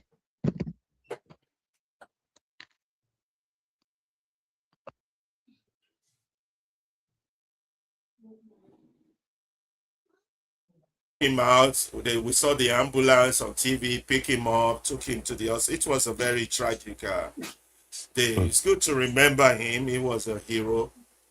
Nigeria really remembers heroes. So we continue with our conversation. Can election fix Nigeria, guys? Nobody's joining us to contribute to that. They would rather it's not partisan enough for them to join. We want to share with you what a zoo looks like in I don't even know. Is this in Yola, Adamawa? I don't know. This is from Mayegun's diary. I love Mayegun's diary. I like listening to him. Let's see what's what we call a zoo. Can we make this? First thing that welcomed us is this crocodile. We thought it's a real one. Cement croc. Hello, lion. Yola, why now? Yola, what's up? 500 naira to view this. I don't believe they are charging them for that. First thing that welcomed us is this crocodile. We thought it's a real one. Cement frog. Oh, they had a cement frog. That's interesting. Hello, lion. And they have a live lion there. Yola, why now? Yola, what's up? 500 naira to view this in this economy. And they even charge them 500 naira. First thing that That's a welcomes zoo us for is you. this crocodile. Boko and Abla, when I told you We that thought there's it's a lot a of crazy people in that country, you think I was joking? Cement frog. There's a lot of crazy people, Hello, and somebody lion. is charging them for this and calls it a zoo. Yola, why now? Yola, what's up? 500 naira to view this I in this think economy. this one, even a sculpture garden in maybe First area thing is that better welcomed than us this. is You say what, Abdullahi? I said even sculpture garden in Abu area, a garden I don't is believe they better than charge. this. Believe they charge them 500 naira to view that rubbish. There's a lot of No, sick people zoos in in Well, that Nigeria place. normally they it's true. Eh? charge. They charge, unfortunately. but whose idea was that to? I tell you, there's a lot of people are just plain crazy, just plain crazy. Let's share this one before we move on to our next topic. This is about the mass wedding is a solution to insecurity. If we want to end terrorism, banditry, kidnapping, let's marry out the youth. This problem would automatically disappear. I told you, there's a lot of mad people in that geographical contraption. If this is not madness, I don't know what it is. In a country that has more than 20 million children out of school, a state And you are government saying is let's get sponsoring. married people, then that's what will be the solution. What is the relationship between marrying the youth and reducing insecurity? I told you there's a lot of mad people in governance in that geographical contraption. They are really mad. They've gone mad. Well, what they're doing is weaponizing poverty. They're basically paying for votes. So the people they marry obviously would have to vote for them. But either way, Them and their families. it shows you the misplaced how we misplace priorities in a country that has 20 million young people out of school. You're spending government's money to marry out, and somebody out of those that were marrying out, that was their third or fifth wife. That shows you're funding people's excesses with the government's money when your children are not in school, when you don't have good roads, you don't have hospitals, you don't have. They are that place is just a congregation of those that belongs in the asylum. Obokun and Abdullah, your comments on that before I move on. This is crazy. This To me, it's actually insane for you to even there is no correlation, there is no any relationship between insecurity and no someone not marrying, because it's just telling you that okay, you don't even actually know the problem, because the more you marry more people, then how sure are you that those people would they be able to take care of the people they are going to bring to this world? Already, if you check their family background, some of them don't are not even responsible in any way, and then you are making them to, even if you solve the problem of, assume you said, maybe you are saying that okay, them they are going to stop what they are doing. They are not going to stop it, because that person has to be responsible for taking care of that family, even if you don't have existing ones. You have to take care. Then how is he going to take it? If he cannot provide for them, then he's going into insecurity. Anything of any option that is available for him to get resources and then provide for the family. So there is not, because in the real sense you are creating more problem than solving a problem. So it's just clear, they are just trying to make sure that the people are what deluded into some kind of spiritual concoction, because it's spiritual concoction to me, that they will tell you marriage is blessing. Yes, yes it is, but I don't think this is the way that we should think about it. Please. I'm gonna read what he has to say on this. This is madness. I'm telling you, these people belongs in an asylum. This guy, this Kabiru Gobe, he belong. Now, while cleric judges took center stage with his inflammatory remarks and incitements against Christians, many of the other attendees contributed their own share of collective nonsense. One particular speaker caught my attention in a desperate bid to justify pouring 1.5 billion naira into Kanu mass wedding initiative. He declared, mass wedding for youth will end terrorism and insecurity. When asked how, he claimed it was the underlying wisdom of marriage. But based on basic facts, every single bandit, kidpin I know has wives. In fact, many Fulani bandits marry as early as age of 13 or 14. So where is the logic that Kabiru is expressing? To take a step further, the vast majority of terrorists who have been neutralized or captured by our forces leave behind wives and children. Where is the evidence that marriage prevents crime?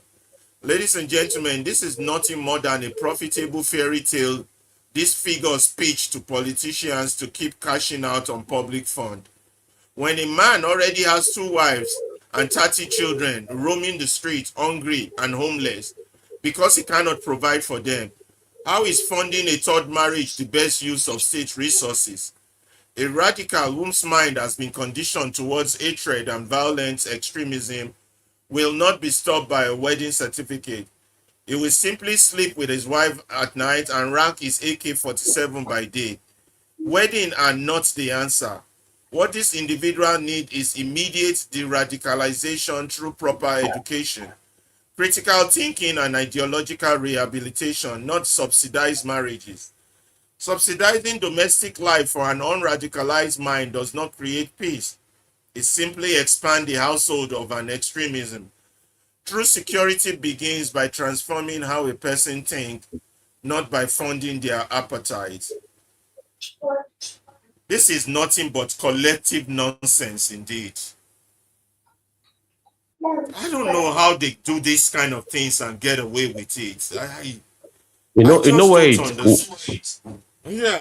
where it becomes interesting for me is that this person saying that, giving us this defective logic that mass wedding is the solution to insecurity in northern Nigeria, that if government wants to end terrorism and banditry, kidnapping, and all of these things, let them marry out youths and these problems will automatically disappear.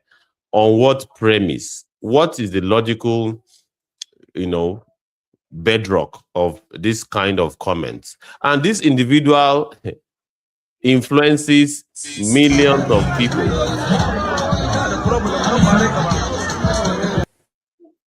I don't understand how they get away with this type of madness. They are, How they does are it even just become agents of the main? state to maintain the Huh? status quo. They are just an agents of the state to This is maintain the status quo, because most of them, if you look at them, all they are doing, they are just doing for the sake of the state, because they have good relationship, so that they will be confusing the people, not making the people to what, to have that critical mind or mindset that will liberate them from his indoctrination, because he knows many people believe what he said. So this is telling the people that they should not blame the government in any way, that there is problem. So this is, they are telling you that this is part of the government effort to curb insecurity. I just That's don't just, know how they get away with it. What kind of people? no, Let because me just be the quiet. people are This is not thinking. The people are not thinking. Nobody is asking questions. And nobody, if you look at the crowd, the stadium is filled. oh my god. This is anyway. Let's go to the governor, Miriam Wadada, wife of Nasarawa, APC governor candidate, sharing newly minted 500 naira notes to supporters. Let's share that one.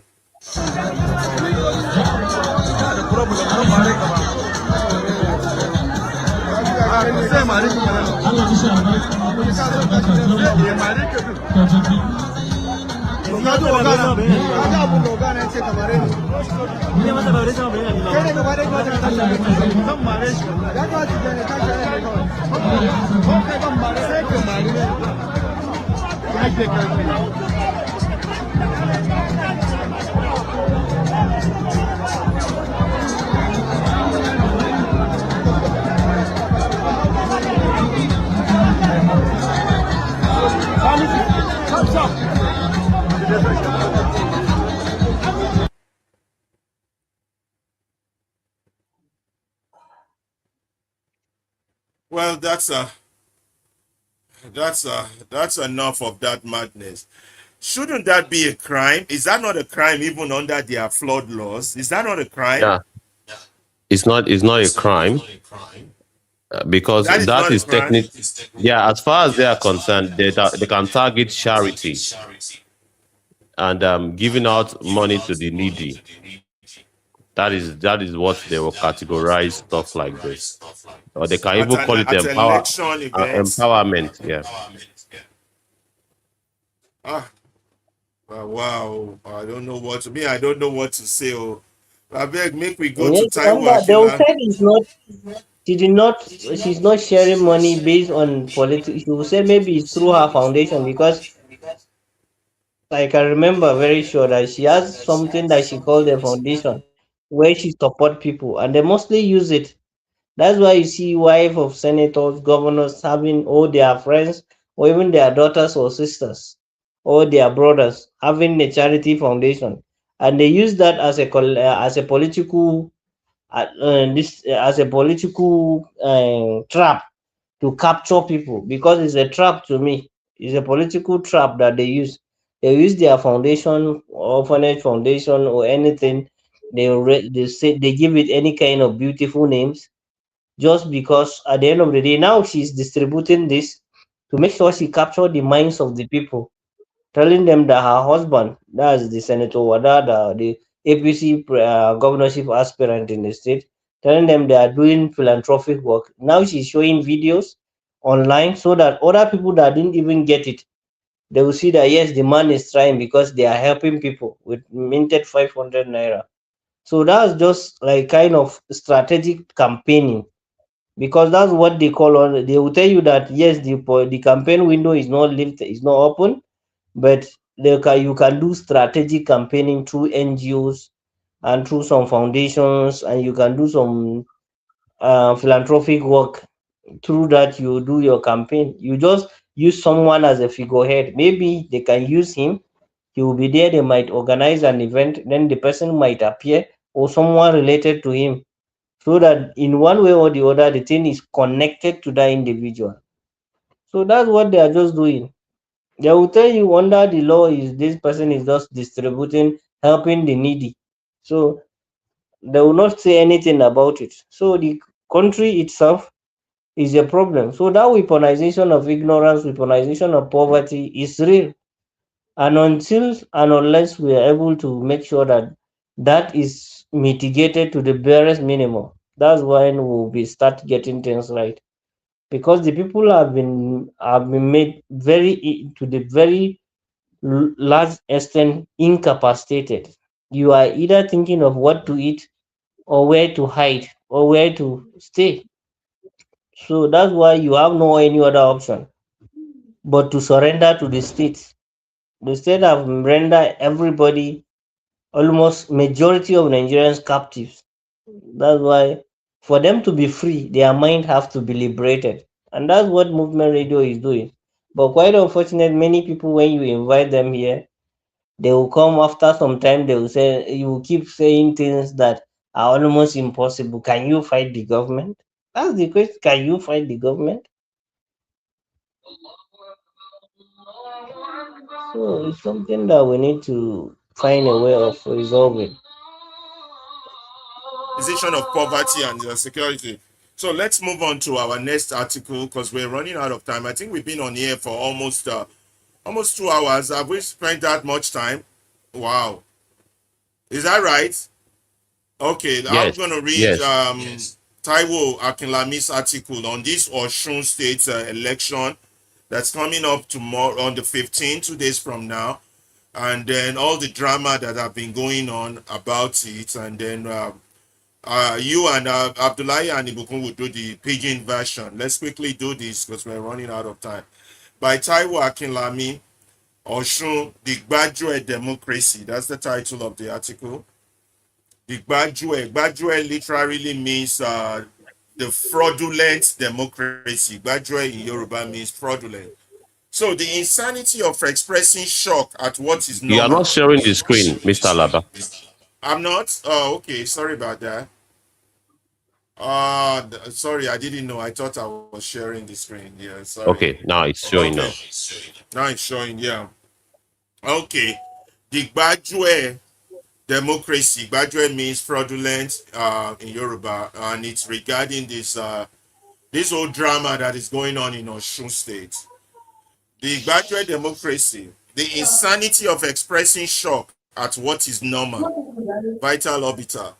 The diary of a roving council, Gbajue democracy, has locked itself in my mind this morning as I survey the goings-ons in Osun State ahead of the gubernatorial election slated for August 15, 2026. The coinage isn't mine. It belongs to Professor Wole Soyinka, who, with the greatest respect, though I think inappropriately, deployed it to describe a certain class of political actors in the last election cycle. It sent me back many years to the transition to civil rule era, when a democracy then being midwife was called a voodoo democracy. Between voodoo democracy and Gbajue democracy, which one is worse? Are we moving from fry pan to fire or from fire to fry pan? I honestly don't know. In 1 week, Osun has seen war, and there is still war. Lives allegedly lost, and this time the threat of incitement to kill as a named attached.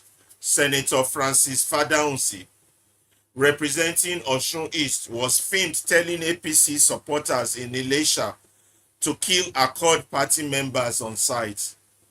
The video is in wild circulation. The police have summoned him. Governor Adeleke has petitioned the Inspector General for his arrest. Then the freezing of the state account by EFCC, first without a court order under its 72-hour administrative hold, before a court order followed for 2 more accounts. A face-saving retreat. President Tinubu, professing himself deeply embarrassed, ordered the EFCC to vacate the freeze. Careful to insist his objection was to the timing, not the agency's mandate. We have seen this schematic before in Edo, where a similar freezing ahead of the last governorship poll preserved 12 billion for the incoming APC administration after it took the state from the PDP. But I am not writing today because I am shocked. I am not writing because I have suddenly discovered which way the pendulum swings on the side of order. I am not writing as an APC loyalist or an Accord loyalist or a card-carrying member of any party. I am not even writing as a disappointed citizen. Nothing that has happened in Osun in the last 2 weeks should shock any Nigerian prepared to be honest with themselves about how this country works. This is how we roll. This is how we do things. So the real issue for me isn't the outrage. It's our appetite for being outraged.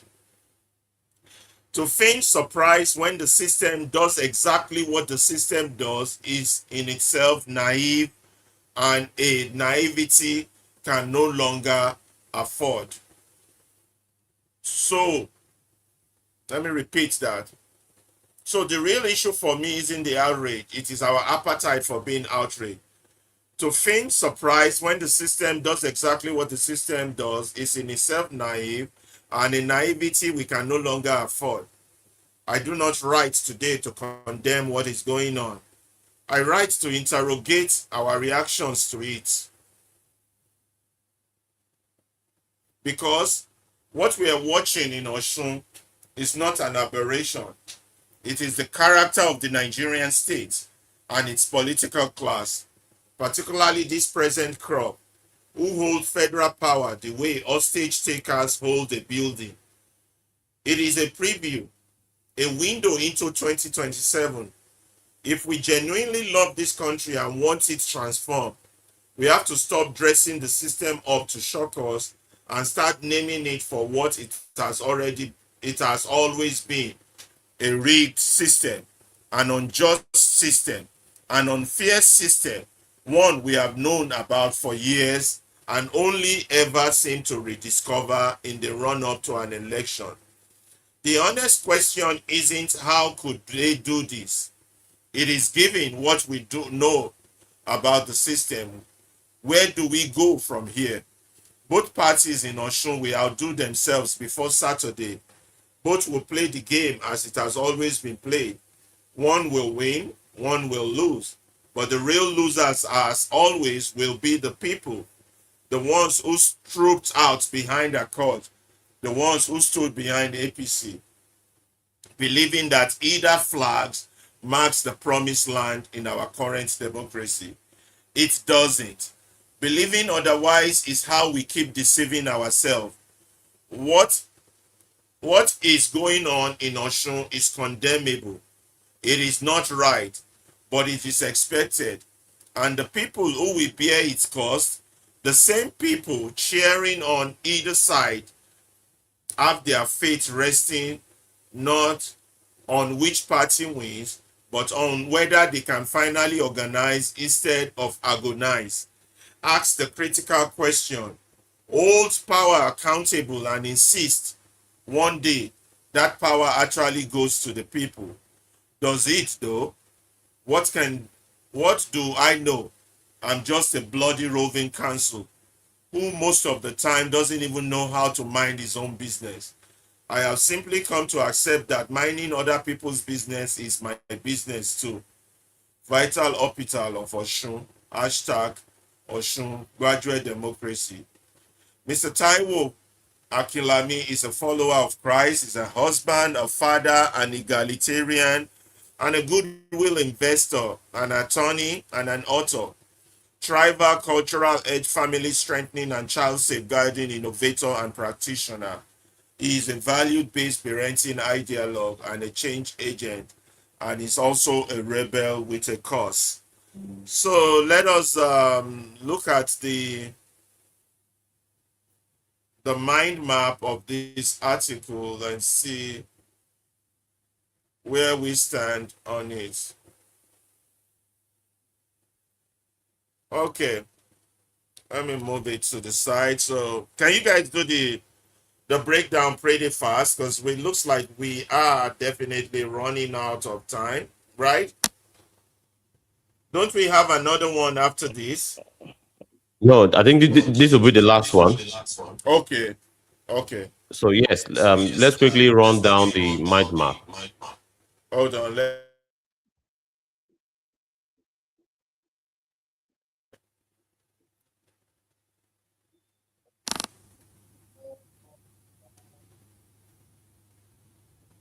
I think the navigation of this mind map these days is a little bit tricky. Very it's tricky. giving me problem just pushing it to the side. It's a little bit tricky these days. I've got to adapt too from my own end. I'm just trying to push it to the side so that we can see it. Should I leave it like this or keep pushing to the side? Yeah, it's okay. It's okay. Yeah, graduate democracy in Osun. I don't hear what they call graduate now. 419. 419 democracy. Now be that fraudulent democracy. And with the use of Osun State election, all right, we go happen this Saturday as a case study. We be say, we coin all of these things. This graduate democracy. Now our Baba Wole Soyinka na him first talk am. We be say we respect am well. Say when Wole Soyinka give a comment about something, now him be say that matter take well. Sabi Wole Soyinka now, that Nobel laureate holder, that oga wey dey always speak big Oyinbo, normal. Yeah. So there's a particular senator where they call Senator Fadahunsi. There's a viral video where be saying talk say made a poof. A opponent where they contest for that election. All right, they ask in followers when they go they poof people, it gas to take B. no be the kind election of intimidation and threatening the lives of others. Now we want the practice for Nigeria, really. All right. What is the major issue? And of course, one of the major issues is EFCC as they freeze the account of Osun State, putting to question the autonomous status of governors, that it is actually relative. Nobody say they feel get power. It shows say president feel press button, we go defund them from access to fund. And of course, you now have to ask whether the funds that they are accessing in the first place are supposed to be accessed for electoral purposes, which is a big issue. So now power play between this, the presidency and the state. So they freeze the account of the state initially without court order. Then they bring about 1 year court order also to legitimize that freezing of the accounts. And of course, Oga Tinubu act embarrassed, and of course, we actually object to timing, not mandate. So there's a shock of events, all right? This is how we roll in Nigeria. Is that how we roll in Nigeria, really? Now, so what they do for a year? Nobody, that's what they do for a year. It's very, very, wrong for, system to create this barricade around elections, such that it is perceived that some bigger hands are manipulating the results even before the election don't start. All right. So it is naive for us to act surprised that they say, "Shey now new thing to us." We not supposed to see them as new thing, because the system is designed to be like that. It's a mafia system where we say, who fit intimidate pass na in the win. Who can intimidate financially? Who can intimidate using thugs? Who can intimidate using inciting narrative? Who fit provoke person pass? And that is not how elections should look like. And of course, we have to focus on reaction, not outrage. Interrogating our appetite for outrage. Events are not an aberration. That is, election, na event, all right? No be do or die affair, all right? The political class holds power hostage, yes. They no one leave that power. Now him made they hold power like say their life depending on it, It is also called political survival.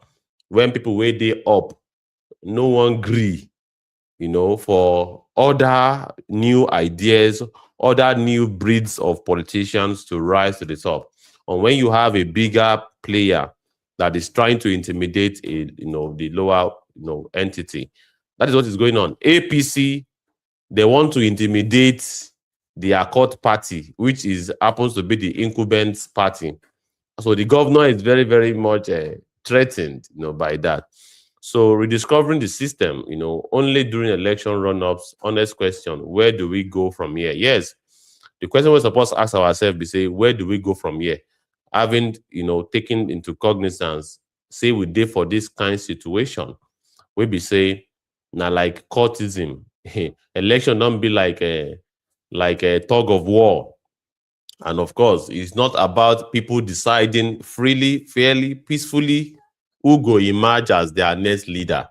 Now you can see with the way the thing they look, because of the resources where they want, thief from the system, based on the comments of many analysts, really, and that it goes beyond just service. It is about access to the resources, the public people's resources, access to our money.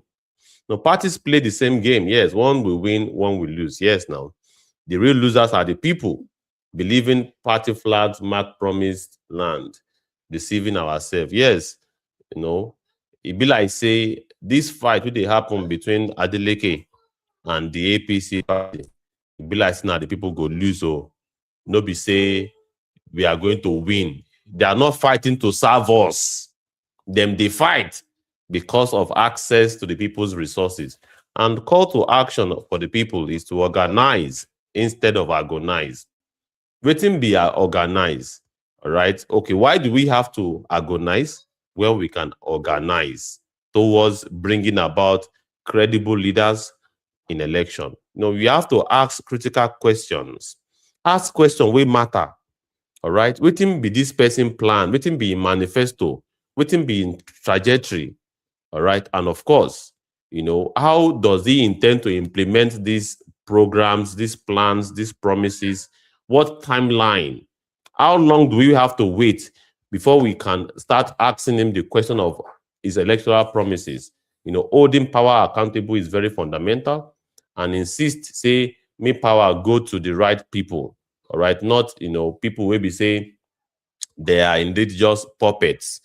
Now, different person, they control them. All right. So, roving counsel, minding other people's business, follower of Christ's husband. I don't know what this means. Can you switch to the left a little bit? If you feel help me switch to make I see that subheading. This is the Authors details of the okay. writer. That's the details of the writer. The article has finished. I was wondering, waiting that one. No, The good I connection of that say, one to the article. yeah, we've been on here for almost 2.5 hours. I think we Yes. have enough Yes. for today. So let's Yes. round up. And we shared something details a lot about the election.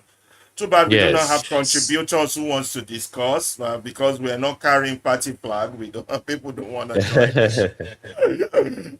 It's okay, but we will repeat this show later on for people who missed it to hear it. Yesterday we did a lot of our shows, like about 4 or 5 shows.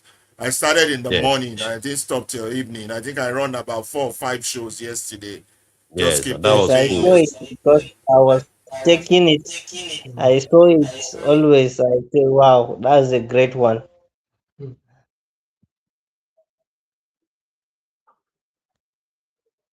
All right.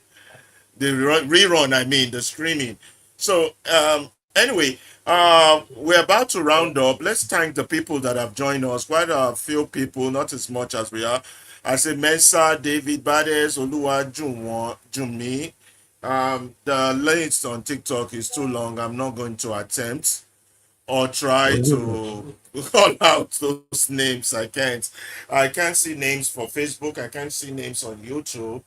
But which other one can I? X. The audio section of X.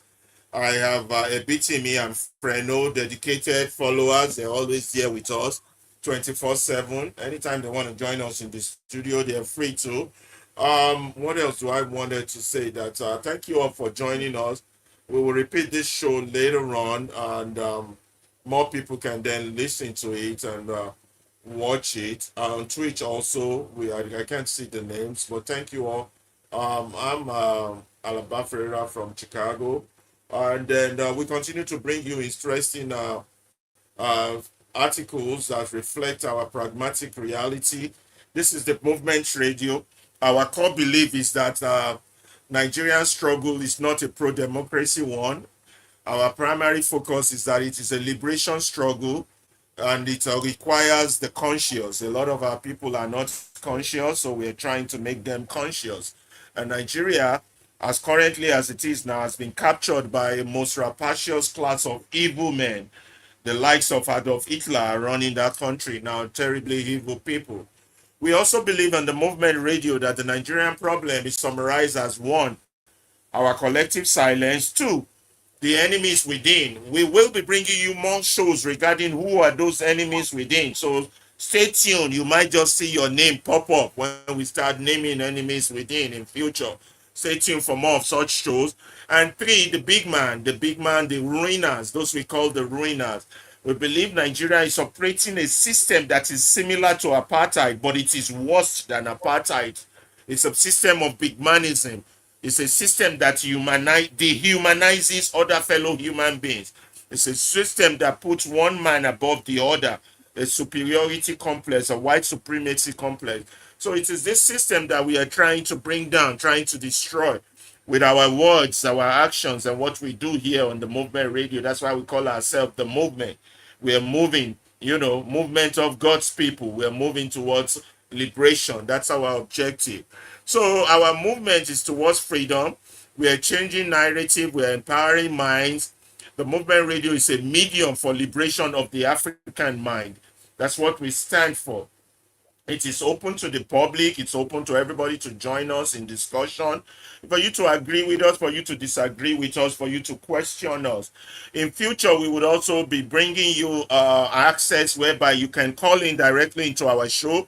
You won't only just depend on social media to interact with us. You can phone us directly or send us an email whereby we can interact with you. We will make that provisions for you hopefully by next week.